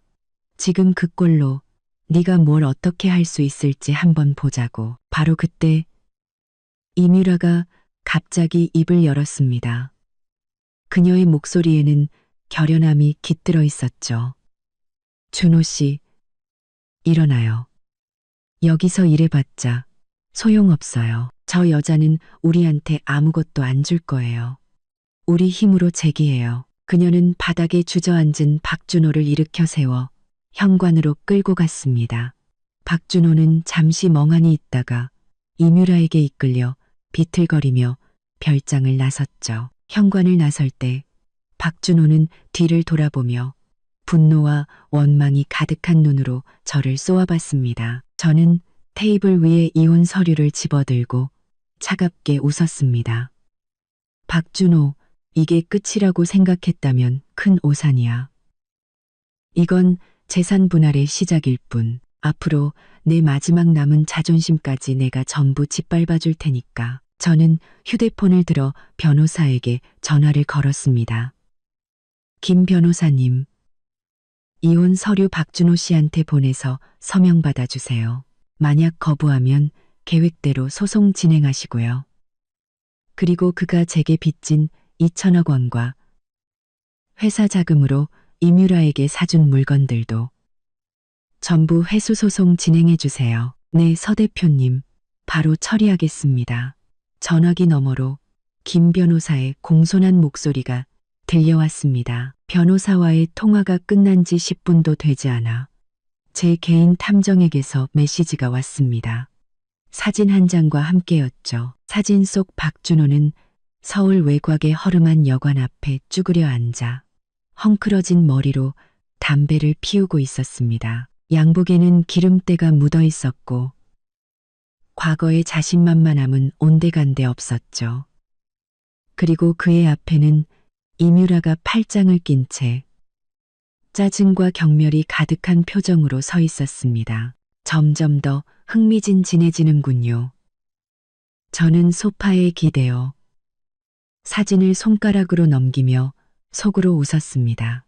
이뮤라 같은 속물이 파산한 알거지를 따라다니며 고생할 리가 없죠. 보상금을 요구하러 온 것이 분명했습니다. 아니나 다를까 탐정은 곧 현장 녹음 파일을 보내왔습니다. 이뮤라의 목소리는 날카롭고 귀에 거슬렸죠. 박준호, 약속했던 거나 내놔. 서울 중심가의 큰 아파트 사주고 2캐럿 다이아 반지도 사준다며. 근데 지금 이게 뭐야. 당신은 파산했고 내 집이랑 반지는 어쩔 건데. 박준호의 목소리는 지치고 힘이 없었습니다. 유라야, 조금만 기다려줘. 나 지금 정말 돈이 없어. 조금만 숨 돌리면 꼭 사줄게. 2배로 보상해줄게. 곧쓸게. 기다려? 내가 뭘 믿고 기다려. 이뮤라는 비웃었습니다. 날 꼬실 땐 자기가 큰 사장이라며 자기만 믿으면 평생 호강시켜준다며. 근데 결과가 뭐야? 당신 따라다니다가 이득은커녕 서연우 그 여자한테 모욕이나 당하고 이제 당신은 파산했는데 내가 왜 당신 따라서 굶어야 하는데? 내가 일단 취직이라도 해서 버텨보자고 했잖아. 박준호의 목소리에도 화가 섞여 있었습니다. 우리 지금 힘든 시기니까 서로 의지해야지. 돈만 찾을 때가 아니라고. 의지. 이뮤라는 세상에서 가장 웃긴 농담을 들은 것처럼 웃었습니다. 박준호, 나한테 그런 소리 하지 마. 내가 당신 만난 건 당신 돈 때문이었어. 이제 돈 없으면 당신은 그냥 쓸모없는 놈이야. 내가 왜 당신을 도와? 똑똑히 들어. 오늘 확실히 해. 위자료로 2억 원을 주든가 아니면 당신 몸에 있는 비싼 것들 다 내놓든가 해. 안 그러면 내가 당신 회사 앞에 가서 당신이 얼마나 추악한 사기꾼인지 다 불어버릴 테니까. 저는 그 대화를 듣고 웃음이 터져 나왔습니다. 이뮤라는 자신의 탐욕을 조금도 숨기지 않았죠. 그렇게 사랑을 속삭이더니 이제 와서는 일말의 미련도 없이 등을 돌리는군요. 2억? 나 지금 2만 원도 없어. 박준호가 소리쳤습니다. 이뮤라, 너 정말 너무하는 거 아니야. 내가 너한테 사준 가방, 차, 보석만 합쳐도 수억 원은 될 텐데 아직도 만족을 못해? 수억? 이뮤라는 비웃었습니다. 그것들 이미 똥값 됐어. 네가 사준 스포츠카는 중고였고 그 명품 가방은 짝퉁이었잖아. 그리고 네가 준 보석들도 대부분 가짜였어. 박준호, 넌 그냥 사기꾼이야. 돈도 없으면서 서연우 그 여자 돈으로 있는 척이나 하고 이제 그 여자가 돈줄 끊으니까 본색이 드러나는 거지. 헛소리 마. 박준호는 분노로 몸을 떨었습니다. 내가 사준 거 다 진품이었어. 네가 뭘 몰라서 그래. 진품? 그럼 영수증이라도 가져와 봐. 이뮤라는 그를 몰아붙였습니다. 못 가져오겠지. 박준호, 똑똑히 들어. 오늘 돈 안 주면 나 여기서 안 가. 그리고 서진가, 서연우 회사 찾아가서 네가 어떤 인간인지 다 까발리고 그 여자도 편하게 못 살게 만들 거야. 네가 감히. 박준호가 소리쳤습니다. 이뮤라, 네가 감히 그랬다가는 우리 사이의 모든 일을 다 폭로해서 너도 망하게 할 거야. 망하라고 해. 난 무서울 거 없어. 이뮤라는 조금도 개의치 않았습니다. 난 이제 갓 졸업한 대학생이야. 망해봤자 다른 도시 가서 새로 시작하면 그만이지. 근데 당신은? 당신이 망하면 정말 모든 걸 잃는 거야. 박준호, 잘 생각해. 돈을 줄 건지 말 건지. 녹음은 거기서 끊겼습니다. 저는 박준호가 지금 얼마나 절망스러울지 상상할 수 있었죠. 진정한 사랑이라고 믿었던 이뮤라가 실은 그의 돈만 노린 여자였다니. 이제 그가 돈이 없어지자 가차없이 그를 협박하며 등을 돌린 것입니다. 얼마 지나지 않아 탐정은 동영상 하나를 더 보내왔습니다. 영상 속 이뮤라는 박준호의 목에 걸린 넥타이 핀을 잡아채고 있었죠. 그건 제가 예전에 사준 수백만 원짜리 백금 다이아몬드 넥타이 핀이었습니다. 이거라도 내놔. 이건 돈 좀 되겠네. 이뮤라는 넥타이 핀을 거칠게 잡아당겼고 박준호는 필사적으로 저항했습니다. 놔. 이건 내 마지막 남은 거야.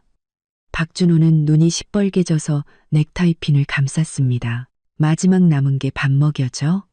이뮤라가 넥타이 핀을 세게 잡아당기자 툭 하고 끊어져 그녀의 손에 들어갔습니다. 그녀는 그걸 손에 쥐고 무게를 재보더니 만족스럽게 고개를 끄덕였습니다. 이건 괜찮네. 몇십만 원은 받겠어. 박준호, 당신 같은 쓰레기 만난 내가 재수가 없었지. 오늘부로 우리 끝이야. 다시는 연락하지 마. 말을 마친 이뮤라는 박준호가 따라올세라 뒤도 돌아보지 않고 빠르게 사라졌습니다. 박준호는 그 자리에 서서 이뮤라의 뒷모습을 보며 몸을 부들부들 떨더니 결국 다리에 힘이 풀려 바닥에 주저앉아 두 손으로 머리를 감싸고 고통스럽게 흐느꼈습니다. 영원할 것 같던 사랑의 맹세가 돈 앞에서는 이렇게나 허무하게 무너지는군요. 저는 영상을 끄고 차가운 미소를 지었습니다. 동정심은 조금도 들지 않았습니다. 오직 통쾌한 뿐이었죠. 박준호, 이게 바로 날 배신한 대가야. 진정한 사랑을 찾았다고 착각했지만 실상은 내 돈만 노린 속물이었을 뿐. 이제 넌 모든 걸 잃었고 그건 전부 네가 자초한 일이야. 바로 그때 제 휴대폰이 울렸습니다. 장 여사였습니다. 저는 눈썹을 한번 치켜 올리고 전화를 받았죠.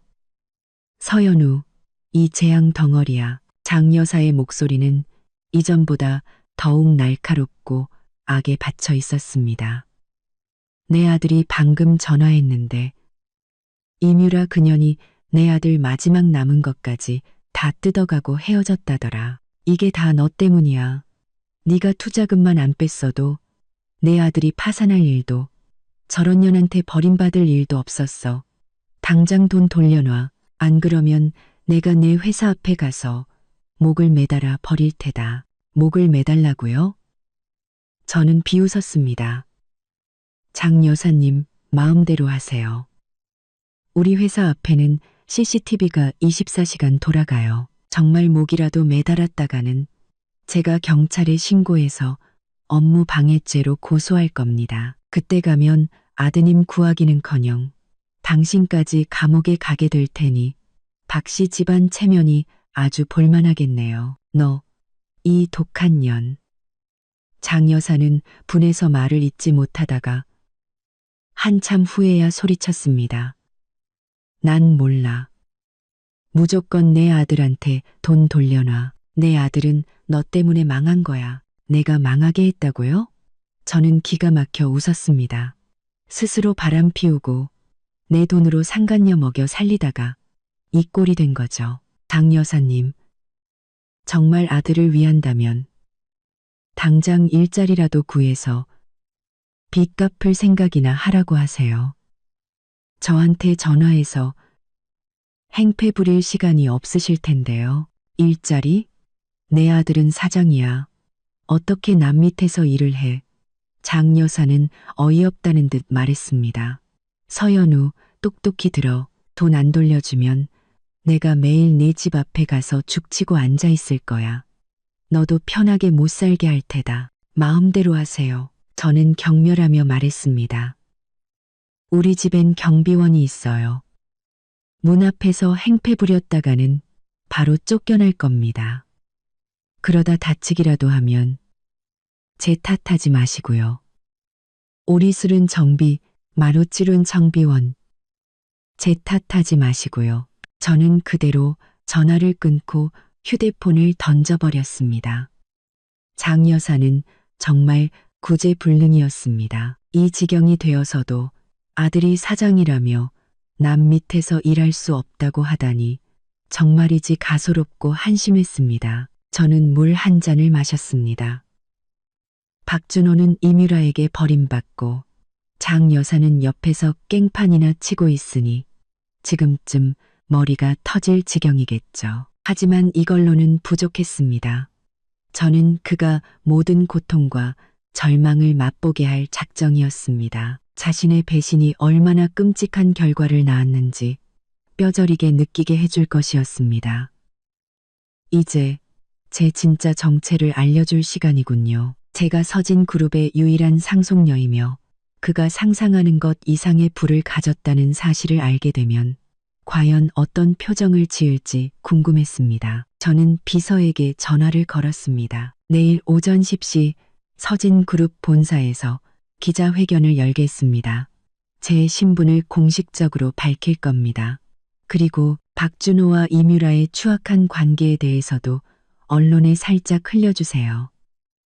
잔치를 한번 제대로 벌여보죠. 네, 아가씨. 바로 준비하겠습니다. 다음 날 아침 9시. 아침 식사를 마치자 집사가 공손하게 다가와 말했습니다.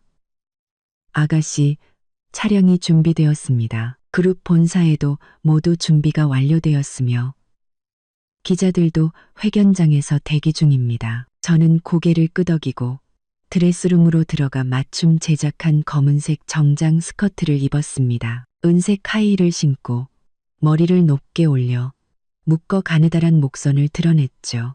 손목에는 한정판 명품 시계를 찼습니다. 이 차림새는 박준호가 가장 잘 나가던 시절보다 10배는 더 값비싼 것이었죠. 거울 속의 여인은 날카로운 눈빛과 압도적인 기운을 뿜어내고 있었습니다. 더 이상 박씨 집안에서 숨죽이며 살던 유약한 서연우가 아니었습니다. 가죠. 저는 턱을 살짝 치켜들고 현관으로 향했습니다. 별장 대문을 나서자 검은색 롤스로이스 팬텀 한 대가 조용히 멈춰섰습니다. 햇빛 아래 반짝이는 차체, 운전기사가 공손하게 차문을 열며 허리를 숙였습니다. 아가씨, 타시죠. 주변 이웃들은 소리를 듣고 창문 밖으로 고개를 내밀었습니다. 그들은 이 광경을 보고 놀라움을 금치 못했죠. 예전에는 저를 그저 박준호의 아내, 평범한 부잣집 딸 정도로만 알았을 테니까요. 제가 이런 최고급 세단을 탈 정도의 인물일 줄은 상상도 못했을 겁니다. 저는 우아하게 차에 올라탔습니다. 부드러운 가죽 시트와 사치스러우면서도 절제된 내부 장식. 차 안의 모든 것이 돈의 향기를 풍기고 있었습니다. 차는 조용히 별장 단지를 빠져나가 서진 그룹 본사로 향했습니다. 저는 창밖 풍경을 보며 마음속으로 다짐했습니다. 오늘 나는 서연우가 어떤 사람인지 온 세상에 보여줄 것이다.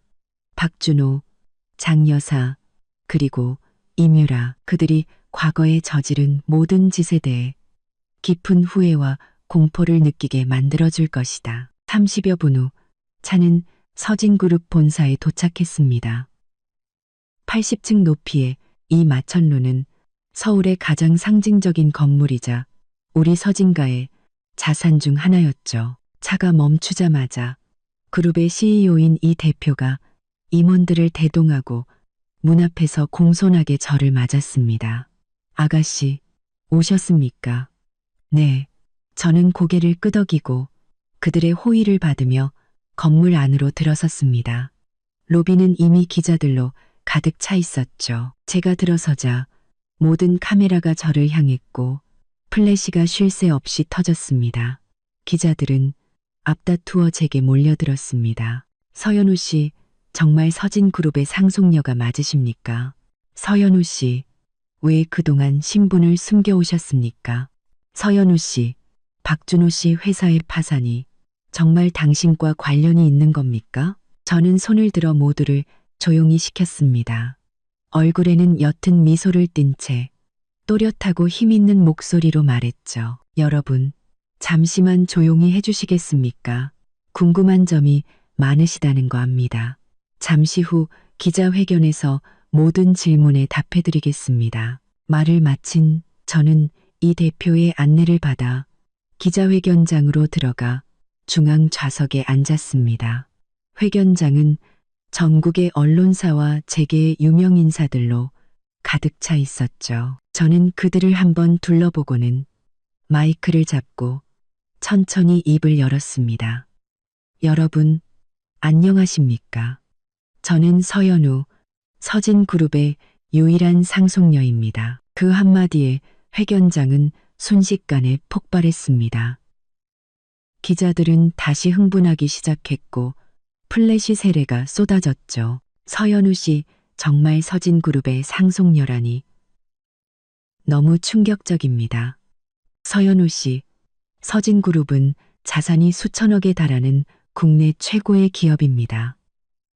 유일한 상속녀이신데 왜 박준호 씨와 결혼하고 그의 창업까지 지원하셨습니까? 서연우 씨, 박준호 씨 회사의 파산이 정말 당신이 의도한 것입니까? 저는 옅은 미소를 지으며 침착하게 대답했습니다. 첫째, 제가 서진그룹의 유일한 상속녀라는 것은 사실입니다. 이 점은 잠시 후 제 아버지 서진그룹 서진웅 회장님께서 영상으로 직접 확인해 주실 겁니다. 둘째, 제가 박준호 씨와 결혼했던 것은 그가 성실하고 진취적인 사람이라고 믿었기 때문입니다. 그에게 기회를 주고 싶었습니다. 그의 창업을 지원한 것 또한 그가 성공해서 제 기대를 저버리지 않기를 바랐기 때문입니다.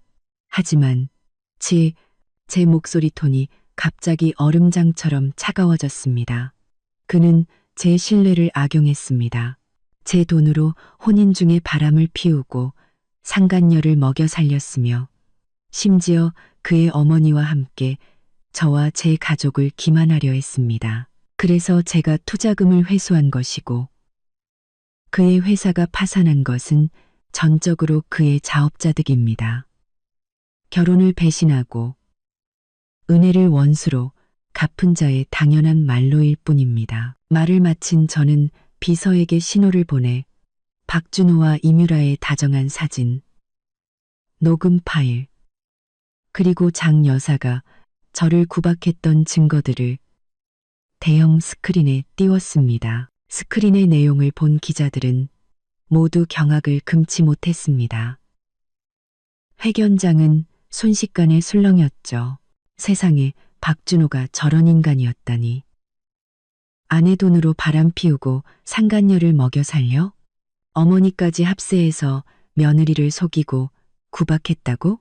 정말 너무하군. 기자들의 비난이 빗발쳤고 모두가 분노와 경멸의 눈으로 스크린을 쳐다봤습니다.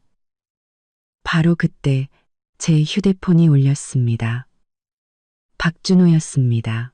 저는 눈썹을 한번 치켜 올리고는 스피커폰으로 전화를 받았습니다. 서연우, 너 지금 뭐 하는 짓이야? 박준호의 목소리는 히스테릭한 광기로 가득 차 있었습니다. 네가 서진그룹 상속녀라고? 왜 나한테 숨겼어? 처음부터 날 갖고 놀 작정이었지. 회견장의 모든 시선이 제 휴대폰으로 쏠렸습니다. 저는 비웃으며 휴대폰에 대고 말했죠. 박준호, 내가 당신한테 신분을 숨긴 건 당신이 내 정체를 알 자격이 없는 사람이라고 생각했기 때문이야. 나는 당신이 줏대 있고 진취적인 사람인 줄 알았지. 내가 당신한테 신분을 숨긴 건. 근데 알고 보니 당신은 은혜도 모르고 부귀영화만 탐하는 소인배에 불과했어. 내 돈으로 바람 피우고 상간녀 먹여 살릴 땐 이런 결말이 올 거라고 생각 못 했나? 너, 이 독한 년. 내가 정말 눈이 삐었지.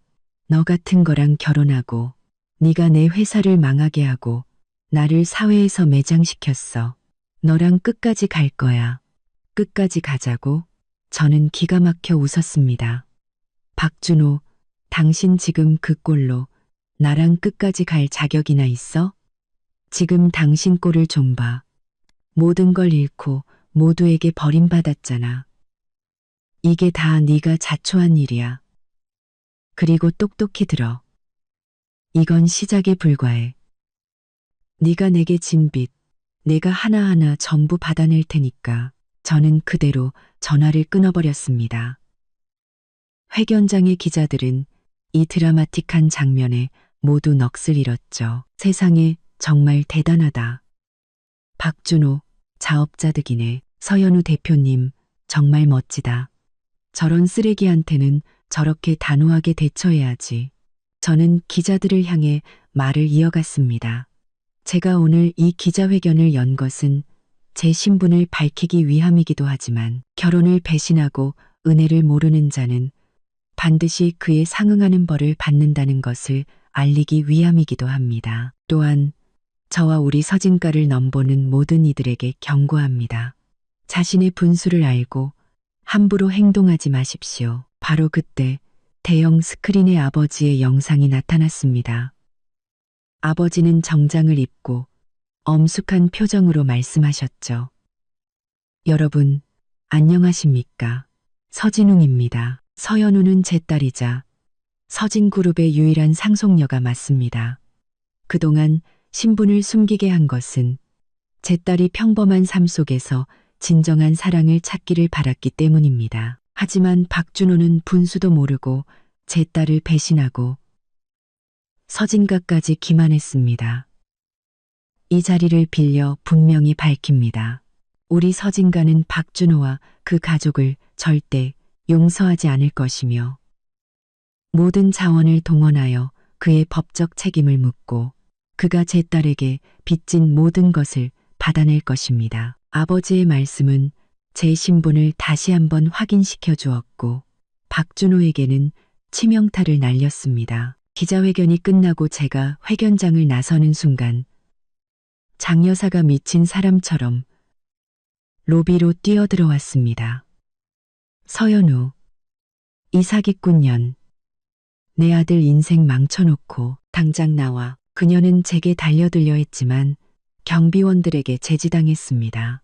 장 여사님, 아직도 정신 못 차리셨어요? 당신 아들이 이 꼴이 된 건 전부 자업자득이에요. 나랑 상관없다고요. 여기서 계속 행패 부리면 경비원 시켜서 당장 쫓아낼 겁니다. 쫓아내. 어디 한번 해봐. 장 여사는 저를 노려보며 소리쳤습니다. 네가 신분 속이고 우리 모자를 갖고 놀았잖아. 내 아들 회사 망하게 하고 사회에서 매장시켰으니 배상해야지. 배상. 저는 기가 막혀 웃었습니다. 제가 당신한테 정신적 피해 보상 청구 안 한 것만 해도 다행인 줄 아세요. 당신 아들은 바람 피우고 당신은 그걸 도왔잖아요. 당신들이 내게 진 빚은 평생 갚아도 모자라요. 그런데 감히 배상을 요구해? 저는 경비원에게 눈짓하여 그녀를 쫓아내라고 명령했습니다. 장 여사는 끌려나가면서도 계속해서 저주를 퍼부었죠. 저는 그 처량한 뒷모습을 보며 차갑게 웃었습니다. 박준호, 장 여사, 당신들의 악몽은 이제 시작일 뿐이야. 바로 그때 이 대표가 다가와 말했습니다. 아가씨, 박준호 씨가 계속 전화를 하고 있습니다. 받으시겠습니까? 아니요. 저는 고개를 저었습니다. 분명히 재결합을 요구하거나 돈을 달라고 하는 거겠죠. 그를 상대할 시간 없다고 전해주세요. 그리고 변호사님께는 소송을 최대한 서둘러서 그가 제게 빚진 모든 것을 받아내라고 전해주시고요. 롤스로이스가 서진 그룹 본사를 떠난 지 얼마 되지 않아 비서에게서 메시지가 왔습니다. 아가씨, 박준호 씨가 그룹 정문 앞에서 아가씨를 기다리고 있습니다. 꼭 만나야 한다며 재결합해달라고 울고불고 난리입니다. 저는 비웃으며 운전기사에게 말했습니다. 차 돌려요. 마침 아직 제대로 모욕을 주지 못했는데 제 발로 찾아왔군요. 차는 다시 서진 그룹 건물 앞으로 향했습니다. 멀리서부터 사람들이 떼를 지어 몰려있는 것이 보였죠. 그 중심에는 박준호가 있었습니다. 그는 낡은 가방을 손에 들고 헝클어진 머리와 얼룩진 양복 차림으로 서 있었죠. 그는 제 차를 보고는 마치 구명더처라도 잡은 듯 필사적으로 손을 흔들었습니다. 차가 멈추고 제가 내리자마자 박준호는 인파를 헤치고 제 앞으로 달려와 털썩하고 무릎을 꿇었습니다. 손에 들고 있던 가방이 바닥에 떨어지며 안에서 시든 사과 몇 개와 오리 나간 목도리 그리고 싸구려 플라스틱 머리핀이 굴러나왔죠. 연우야, 내가 잘못했어. 정말 잘못했어. 박준호는 제 다리를 붙잡고 통곡했습니다. 너를 배신하면 안 되는 거였는데. 네 돈으로 상간녀를 만나고 우리 엄마 말만 듣고 너를 구박하고 제발 한 번만 기회를 줘. 우리 다시 시작하자. 응. 내가 정말 잘할게. 다시는 어리석은 짓 안 할게. 주변 사람들은 모두 경악하며 휴대폰을 꺼내 이 광경을 찍기 시작했습니다. 세상에 저 사람 바람 피운 박준호 아니야? 재결합해달라고 비네. 정말 한심하다. 전처한테 무릎 꿇고 비는 것도 모자라. 저런 싸구려 선물을. 서연우 대표는 서진그룹 상속녀인데 저런 남자랑 다시 만나줄 리가 없잖아. 저는 역겨운 표정으로 제 다리를 붙잡은 박준호를 뿌리치려 했지만 그는 너무 꽉 잡고 있었습니다. 박준호, 이거 놔. 창피하지도 않아? 난 창피해 죽겠다고. 안 놔. 연우야, 절대 안 놔. 박준호는 더욱 서럽게 울었습니다. 내가 다 잘못했어. 내가 너한테 어울리지 않는 놈인 거 알아. 하지만 난 널 진심으로 사랑했어. 예전엔 내가 귀신에 씌어서 이뮤라 그년한테 속았던 거야. 이제 그 여자의 진짜 모습을 알았어.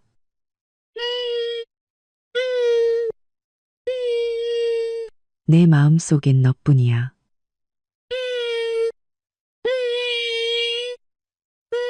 연우야. 진심으로 사랑했다고? 저는 비웃으며 그를 내려다봤습니다. 박준호, 넌 나를 사랑한 게 아니야. 우리 서진가의 돈을 사랑한 거지. 예전엔 내 정체도 모르면서 나를 배신하더니 이제 내가 서진그룹 상속녀인 걸 아니까 무릎 꿇고 재결합을 구걸해? 내가 바보인 줄 알아? 아니야. 연우야. 난 널 정말 사랑해. 예전엔 내가 잠시 미쳤었어.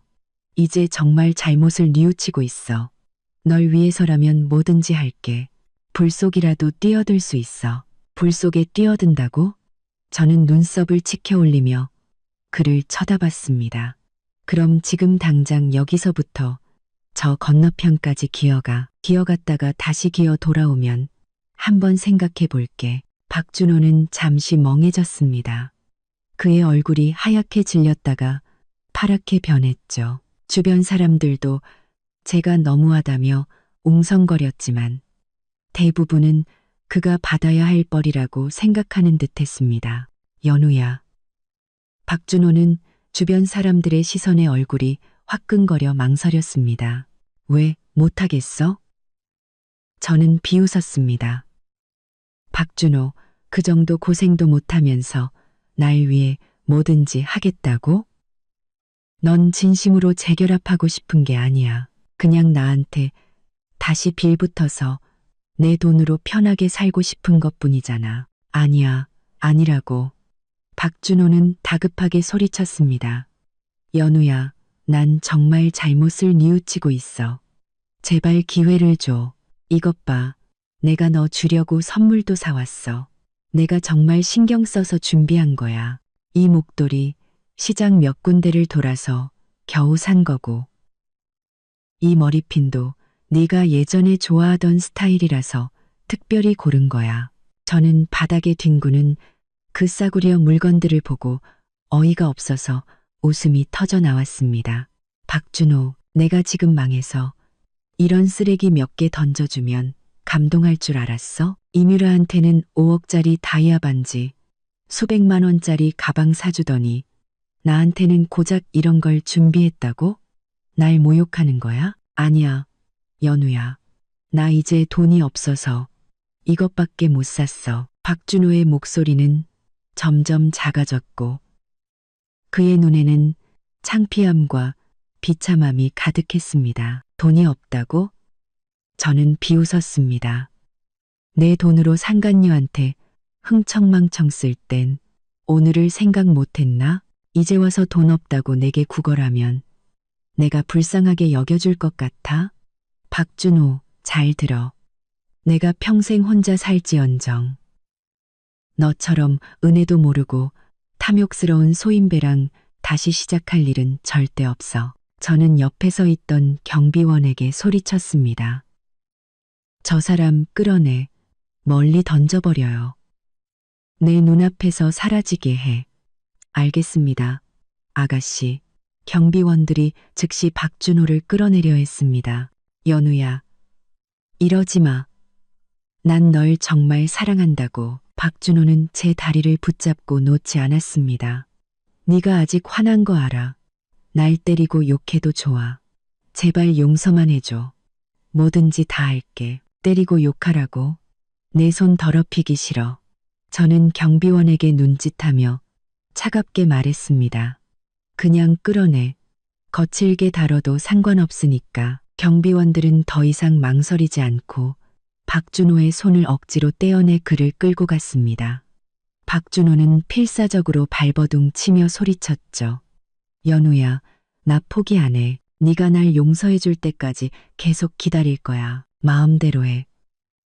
저는 경멸하며 말했습니다. 네가 평생을 기다려도 난 널 용서 안 해. 그리고 저 사람 물건들도 다 버려요. 눈에 거슬리니까 경비원들은 박준호를 길가로 끌고 가 바닥에 있던 사과와 목도리, 머리핀을 주워 옆에 있는 쓰레기통에 던져버렸습니다. 박준호는 쓰레기통에 처박힌 선물과 제 차가운 뒷모습을 보며 결국 다리에 힘이 풀려 바닥에 주저앉아 고통스럽게 울부짖었습니다. 주변 사람들은 그를 향해 손가락질하며 사진을 찍어댔죠. 그의 체면은 그 순간 완전히 박살났습니다. 저는 서진그룹 건물로 들어섰습니다. 등 뒤로 들려오는 비난과 박준호의 울음소리는 점점 멀어져 갔죠. 동정심은커녕 통쾌함만이 느껴졌습니다. 박준호. 이게 바로 날 배신한 대가야. 무릎 꿇고 빌면 내가 다시 받아줄 줄 알았어? 꿈깨. 사무실로 돌아오자 비서가 따뜻한 물 한 잔을 건네주었습니다. 아가씨, 괜찮으세요? 박준호 씨, 정말 너무하네요. 난 괜찮아. 저는 물을 한 모금 마시고 빙징하게 말했습니다. 저런 사람은 저렇게 제대로 망신을 줘야 자기가 뭘 잘못했는지 깨닫게 되지. 아, 맞다. 아가씨. 비서가 덧붙였습니다. 이뮤라 씨 소식도 들어왔습니다. 박준호 씨에게서 빼앗은 넥타이 핀을 전당포에 팔려다가 가짜라는 판정을 받고 겨우 몇만 원밖에 못 받았다고 합니다. 지금 전당포에서 난리를 치고 있다고 하네요. 오, 그래? 저는 눈썹을 치켜 올리며 더욱 흥미로워졌습니다. 박준호 나뿐만 아니라 이뮤라도 속였군. 정말 꼴 좋네. 네. 그리고 저희가 조사해보니 이뮤라가 예전에 박준호 씨 회사 계좌에서 수천만 원을 몰래 빼돌렸더군요. 지금 그 돈으로 다른 도시로 도망치려 하고 있습니다. 도망? 저는 비웃었습니다. 그렇게 쉽게는 안 되지. 내 돈으로 호의호식해놓고 멀쩡히 도망치게 둘 순 없지. 변호사님께 연락해서 이뮤라도 같이 고소하라고 전해. 빼돌린 돈 전부 토해내게 만들어. 네, 아가씨. 바로 조치하겠습니다. 저는 창가로 가 여전히 건물 아래에 주저앉아 있는 박준호를 내려다보며 차갑게 웃었습니다. 박준호, 이뮤라, 당신들의 진짜 지옥은 이제부터 시작이야. 이 복수극은 아직 끝나지 않았어. 날 배신한 것이 당신들 인생 최악의 선택이었다는 걸 뼈저리게 느끼게 해줄 테니까. 바로 그때 제 휴대폰이 울렸습니다. 모르는 번호였죠. 저는 잠시 망설이다가 전화를 받았습니다. 서현우 대표님, 안녕하십니까? 구상그룹의 고은성입니다. 전화기 너머로 낮고 매력적인 목소리가 들려왔습니다. 오늘 기자회견 잘 봤습니다. 대표님의 결단력과 용기에 깊은 감명을 받았습니다. 혹시 괜찮으시다면 식사 한번 대접하고 싶습니다. 고은성? 저는 잠시 멈칫했습니다. 구상그룹은 서진그룹과 어깨를 나란히 하는 대기업이었고 고은성은 재계의 전설적인 인물이었습니다. 젊고 유능하고 잘생기기까지 했죠. 그가 제게 갑자기 전화를 할 줄은 몰랐습니다. 고 대표님, 과찬이십니다.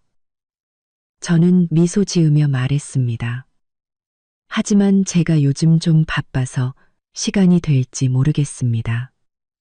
지가 쿵 구찌리 카탕, 제가 탈탕, 괜찮습니다. 고은성의 목소리는 여전히 부드러웠습니다. 대표님 시간 되실 때까지 기다릴 수 있습니다. 괜찮습니다. 사실 제가 염두에 둔 협력 프로젝트가 있는데 서진그룹과 잘 맞을 것 같아 직접 뵙고 말씀드리고 싶었습니다.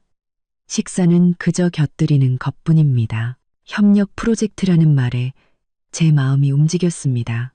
구상그룹의 역량은 막강했죠. 그들과 협력한다면 서진그룹의 성장에 큰 도움이 될 것이었습니다. 좋습니다. 저는 고개를 끄덕였습니다. 그럼 내일 저녁 7시 월드 호텔 스카이라운지 괜찮으시겠습니까? 물론입니다. 고은성의 목소리에 웃음기가 섞여 있었습니다. 그럼 내일 뵙겠습니다. 서 대표님, 전화를 끊고 저는 조금 설레는 마음을 느꼈습니다. 고은성이라는 이름은 익히 들어왔지만 만날 기회는 없었죠. 우리가 이런 식으로 인연을 맺게 될 줄은 몰랐습니다. 이뮤라는 전당포에서 한바탕 난리를 피운 끝에 고작 30만 원을 손에 쥐었습니다. 그녀는 그 구겨진 지폐를 들고 길거리에 서서 오가는 고급 차들을 보며 분노를 사겼죠. 자신이 지금쯤이면 명품을 걸치고 고급 주택에 사는 박 사모님이 되어 있어야 하는데 이제는 한 끼 식사도 걱정해야 하는 신세가 되다니. 모든 게 박준호, 그 사기꾼 때문이었습니다. 박준호, 감히 날 속여? 이뮤라는 이를 악물었습니다. 그때 그녀는 예전에 박준호의 서류를 정리하다가 이상한 송금 기록을 봤던 것을 떠올렸습니다. 분명 프로젝트 경비라고 적혀 있었는데 수신 계좌는 개인 계좌였죠. 그녀는 직감했습니다. 박준호가 몰래 회사 자금을 빼돌린 것이라고. 그녀의 머릿속에 악독한 생각이 스쳐 지나갔습니다. 박준호가 자신을 이렇게 만들었으니 자신도 그를 가만둘 수 없었습니다. 그 증거를 폭로해서 박준호를 완전히 매장시켜 버리겠다고 결심했죠. 이뮤라는 곧장 허름한 여관으로 돌아가 예전에 몰래 복사해 두었던 USB를 찾아냈습니다. 안에는 의심스러웠던 모든 송금 기록과 재무제표, 그리고 박준호가 위조했던 계약서 파일까지 고스란히 들어있었죠. 그녀는 그 USB를 들고 시내에서 가장 큰 언론사로 향했습니다. 제보할 게 있습니다. 박준호가 공금을 횡령했어요. 증거도 있습니다. 박준호라는 이름에 기자들의 눈이 번쩍 뜨였습니다. 요즘 가장 뜨거운 인물이었으니까요. 기자는 즉시 녹음기와 노트를 꺼냈고 임유라는 USB를 책상에 던지며 흥분해서 말했습니다. 이 안에 모든 증거가 있어요. 박준호는 서연우가 준 창업 자금 수십억 원을 빼돌려서 자기 개인 계좌로 옮겼어요. 그 돈으로 저한테 선물 사주고 몰디브 허니문도 간 거고요. 그 사람 회사 진작에 껍데기뿐이었어요. 기자들은 USB를 확인하고는 이게 대박 기사감임을 직감했습니다. 그들은 임유라를 인터뷰하고 증거 사진까지 찍었죠. 2시간이 채 되지 않아 박준호, 혼외정사의 공금 횡령까지 피해액 수십억 원이라는 기사가 모든 언론사 헤드라인을 장식했습니다. 그 시각 박준호는 길거리 포장마차에서 컵라면에 소주를 마시고 있었습니다. 서연우가 마음을 돌려줄 거라는 헛된 희망을 품은 채로요. 그때 한 행인이 그를 알아보고 소리쳤습니다. 저기 봐, 저 사람이 박준호야. 공금 횡령한 사기꾼. 사람들이 순식간에 몰려들어 그를 향해 손가락질하며 사진을 찍어댔습니다. 저런 인간이었어? 아내 돈으로 바람 피우고 공금까지 횡령하다니. 감옥에나 가라. 박준호는 겁에 질려 도망치려 했지만 인파에 갇혀 꼼짝할 수 없었죠. 그때 그의 휴대폰이 울리기 시작했습니다. 비톡촉 전화였죠. 박준호, 이 사기꾼아. 내 횡령 기사 다 떴어. 당장 내 돈 갚아. 안 그러면 경찰에 신고할 거야. 전화는 쉴 새 없이 걸려왔습니다. 박준호는 쏟아지는 뉴스 기사를 보고 미친 듯이 고개를 저었습니다. 그는 임유라에게 전화를 걸어 소리쳤죠. 임유라, 내 짓이지. 네가 폭로한 거지. 전화기 너머로 임유라의 비웃음 섞인 목소리가 들려왔습니다. 박준호, 이제 알았어? 맞아. 내가 했어. 누가 날 속이래?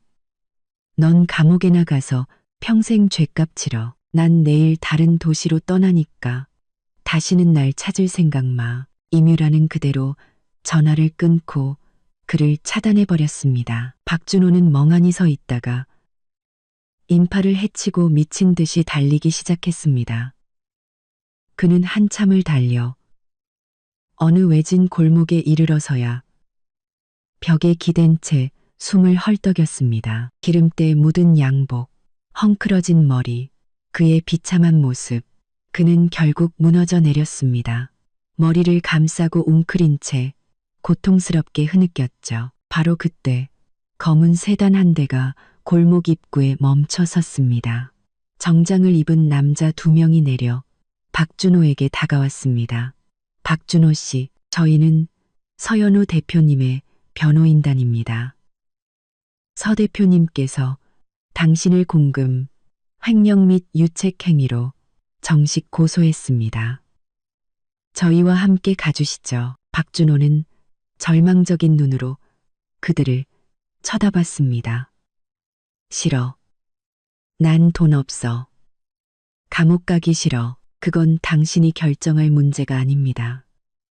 변호사는 차갑게 말했습니다. 당신 명의의 모든 자산은 동결될 것이고 지금 입고 있는 옷과 시계까지 전부 경매에 붙여져 빚을 갚는 데 쓰일 겁니다. 박준호는 결국 변호인단에 의해 강제로 차에 태워졌습니다. 그는 이번에야말로 정말 끝났다는 것을 직감했죠. 차는 서진그룹 건물 앞에 멈춰섰고 그는 제 사무실로 끌려왔습니다. 문이 열리고 책상 뒤에 앉아있는 저를 본 박준호의 목소리가 떨렸습니다. 연우야. 그는 제게 다가오려 했지만 변호인들에게 제지당했죠. 저는 고개를 들어 동정심 하나 없는 차가운 눈으로 그를 쳐다봤습니다. 박준호, 또 보네요. 이렇게 빨리 이 꼴이 될 줄은 몰랐는데. 연우야, 내가 잘못했어. 정말 잘못했어. 박준호는 통곡했습니다. 공금 횡령도, 너를 배신한 것도 다 내 잘못이야. 제발 한 번만 기회를 줘. 내가 평생 죗값 치를게. 기회? 저는 비웃었습니다. 내가 수없이 줬던 기회들 전부 걷어찬 건 당신이야. 박준호, 당신이 저지른 죄는 법의 심판을 받아야 해. 지금 와서 뭘 해도 늦었어. 당신을 기다리는 건 차가운 감옥뿐이야. 결국 박준호는 연우야, 제발 날 용서해줘. 라고 울부짖으며 끌려나갔습니다.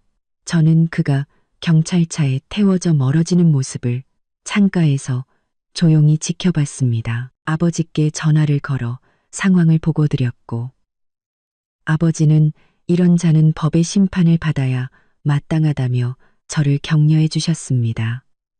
모든 것이 제자리로 돌아가고 있었습니다. 박준호가 경찰에 연행된 다음 날 오후, 별장 밖에서 부스럭거리는 소리가 들렸습니다. 경비원이 데리고 들어온 사람은 다름 아닌 장 여사였습니다. 며칠 못 본 사이에 그녀는 완전히 다른 사람이 되어 있었죠. 화려했던 옷차림은 온데간데 없고 해진 옷에 이가 빠진 사기 그릇을 들고 있었습니다. 영락없는 거짓골이었죠. 연우야, 연우 아가씨. 장 여사는 저를 보자마자 털썩 무릎을 꿇었습니다. 사기 그릇이 바닥에 떨어지며 안에 있던 딱딱한 찐빵이 굴러나왔죠. 제발. 불쌍한 늙은이 좀 살려줘. 나한테 돈 좀 줘. 나 굶어 죽게 생겼어. 준호는 감옥에 가고 나 이제 의지할 데가 하나도 없어. 그녀는 눈물을 쥐어짜며 울었지만 그 눈은 여전히 거실의 값비싼 물건들을 탐욕스럽게 훑고 있었습니다. 저는 소파에 기댄 채 그녀를 차갑게 내려다봤습니다. 장 여사님. 이제 와서 제게 비시네요. 예전에 저를 구박할 땐 이런 날이 올 거라고 생각 못 하셨나 봐요. 연우야, 내가 잘못했다. 내가 정신이 나갔었어.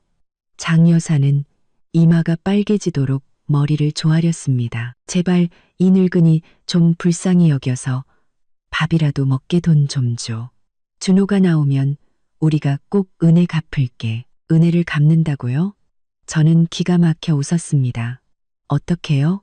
내가 잃은 아이를 돌려줄 건가요?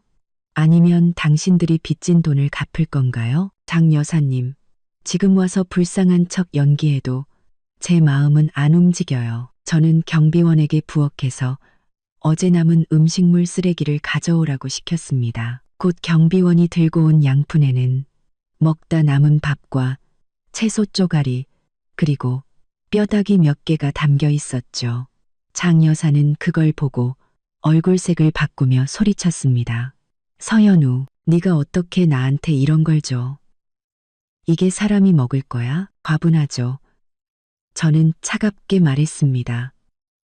장 여사님, 당신은 지금 구걸하는 입장이에요. 밥 주는 것만 해도 감사하게 생각해야지. 아직도 자기가 박 사모님인 줄 아세요? 이 음식물 쓰레기라도 먹을 수 있는 걸 제 마지막 잡이라고 생각하세요. 장 여사는 분노하며 양푼을 밀쳐냈고 음식물이 바닥에 쏟아졌습니다. 이딴 거 안 먹어. 고기랑 생선, 그리고 돈 내놔. 너 돈 많잖아. 1억 정도는 껌값이잖아. 당장 내놔. 안 그러면 내 집 앞에서 드러누워서 네가 시어머니 학대한다고 소문낼 거야. 시어머니? 저는 비웃었습니다. 장 여사님, 저 박준호랑 이혼했어요. 당신은 더 이상 내 시어머니가 아니고 난 당신을 부양할 의무가 없어요. 여기서 계속 행패 부리면 당신도 당신 아들 옆방으로 보내줄 테니 알아서 하세요. 장 여사는 제 말에 겁을 먹었는지 더 이상 소리치지 못하고 다시 울며 애원하기 시작했습니다. 하지만 저는 그녀가 제 아이를 잃게 만들었던 그날을 제 유품을 훔쳐 상간녀에게 갖다 바쳤던 그날을 잊을 수 없었죠. 저는 경비원을 시켜 그녀를 별장 밖으로 내쫓았습니다. 장 여사는 끌려나가면서도 저를 향해 악담을 퍼부었지만 저는 눈 하나 깜짝하지 않았습니다. 그녀의 비참한 뒷모습을 보며 저는 오직 통쾌함만을 느꼈습니다. 바로 그때 변호사에게서 전화가 왔습니다. 박준호의 횡령죄는 증거가 명백하여 곧 기소될 것이며 장 여사 명의의 작은 아파트도 경매에 붙여져 제게 진 빚을 갚는 데 쓰일 것이라고 했습니다. 저는 만족하며 박준호가 응당한 처벌을 받게 해달라고 부탁했습니다. 일주일 후 박준호의 재판이 열렸습니다. 저는 단정한 흰색 정장을 입고 법원에 출석했죠. 법원 앞은 기자들로 가득했고 저는 정의는 반드시 승리할 것이라는 짧은 말을 남기고 법정으로 들어섰습니다. 피고인석에 앉은 박준호는 죄수복을 입은 채 초췌한 모습이었습니다. 잠시 후 장여사도 남루한 차림으로 법정에 들어와 아들의 이름을 부르며 울부짖다가 법원 경위에게 제지당했죠. 재판은 일사천리로 진행되었습니다. 변호인단은 박준호의 횡령과 유책 행위에 대한 명백한 증거들을 제출했고 그는 고개를 숙인 채 아무런 반박도 하지 못했습니다. 검사는 그에게 징역 15년을 구형했죠. 박준호는 잘못했다며 제게 용서를 구했지만 제 마음은 얼음장처럼 차가웠습니다. 마침내 재판장은 판결을 내렸습니다. 피고인 박준호 특정경제범죄가중 처벌 등에 관한 법률 위반 횡령으로 징역 15년을 선고한다. 박준호는 억울하다고 울부짖으며 끌려나갔고 장 여사는 바닥에 주저앉아 통곡하다가 법정 밖으로 쫓겨났습니다. 저는 그들의 비참한 말로를 보며 비로소 마음의 응어리가 풀리는 것을 느꼈습니다. 이것으로 내 아이에 대한 최소한의 죗값을 치르게 한 셈이었죠. 재판이 끝나고 저는 개인 탐정에게서 이뮤라를 찾았다는 연락을 받았습니다. 그녀는 다른 도시로 도망치지 않고 서울의 한 고급 오피스텔에서 다른 재벌 2세와 어울리고 있다는 것이었습니다. 저는 즉시 이뮤라와 박준호의 관계 그리고 그녀의 과거 행적에 대한 모든 증거를 모아 그 재벌 2세에게 익명으로 보냈습니다. 결과는 예상대로였습니다. 분노한 재벌 2세는 이뮤라를 가차없이 내쫓았고 그녀가 그에게서 받은 모든 명품을 빼앗아 길바닥에 내던졌습니다. 설상가상으로 과거 박준호가 그녀 명의로 빌렸던 사채업자들이 그녀를 찾아내 빚 5억 원을 갚으라며 그녀를 무자비하게 폭행했습니다. 결국 이뮤라는 모든 것을 잃고 길거리에서 구걸하는 신세가 되었습니다. 저는 어느 날 오후 차를 타고 그녀가 구걸하는 곳을 지나갔습니다. 한때 명품으로 치장했던 그녀는 이제 남루한 옷차림으로 바닥에 엎드려 사람들에게 동냥을 하고 있었죠. 저를 발견한 그녀는 겁에 질려 용서를 빌었지만 저는 차갑게 비웃으며 그녀를 지나쳤습니다. 당신이 겪는 모든 고통은 전부 자업자득이라고 속삭이면서요. 모든 복수가 끝난 후 제 삶에는 새로운 빛이 찾아왔습니다. 구상그룹의 고은성 대표. 그는 제 과거의 상처를 따뜻하게 보듬어 주었고 우리는 자연스럽게 연인으로 발전했습니다. 그와 함께 서진그룹은 업계 최고의 기업으로 성장했죠. 그리고 마침내 그는 모두가 보는 앞에서 제게 청혼했습니다. 저는 눈물을 흘리며 그의 청혼을 받아들였고 우리는 행복한 가정을 꾸렸습니다. 15년의 세월이 흘렀습니다. 박준호가 교도소에서 나오는 날, 저는 남편 은성과 함께 그를 찾아갔습니다.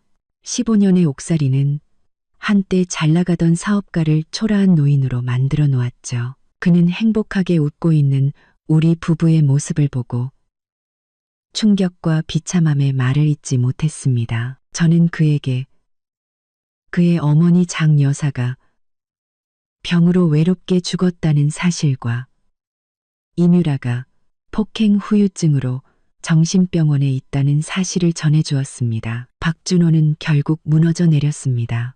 그는 자신의 잘못으로 모든 것을 잃었다는 사실에 절망하며 제게 무릎 꿇고 용서를 빌었지만 저는 차갑게 돌아섰습니다. 박준호, 당신에게 가장 큰 벌은 이렇게 살아남아서 내가 얼마나 행복한지 평생 지켜보는 거야. 우리가 탄 롤스로이스가 멀어질 때 저는 백미러를 통해 박준호가 절망에 빠져 벽에 머리를 찢는 모습을 보았습니다. 그의 삶은 그 스스로가 만든 지옥 속에서 막을 내린 것이죠. 남편은 제 손을 따뜻하게 잡아주었고 저는 비로소 과거의 악연에서 완전히 벗어나 새로운 행복을 향해 나아갈 수 있었습니다. 모든 것이 끝났습니다.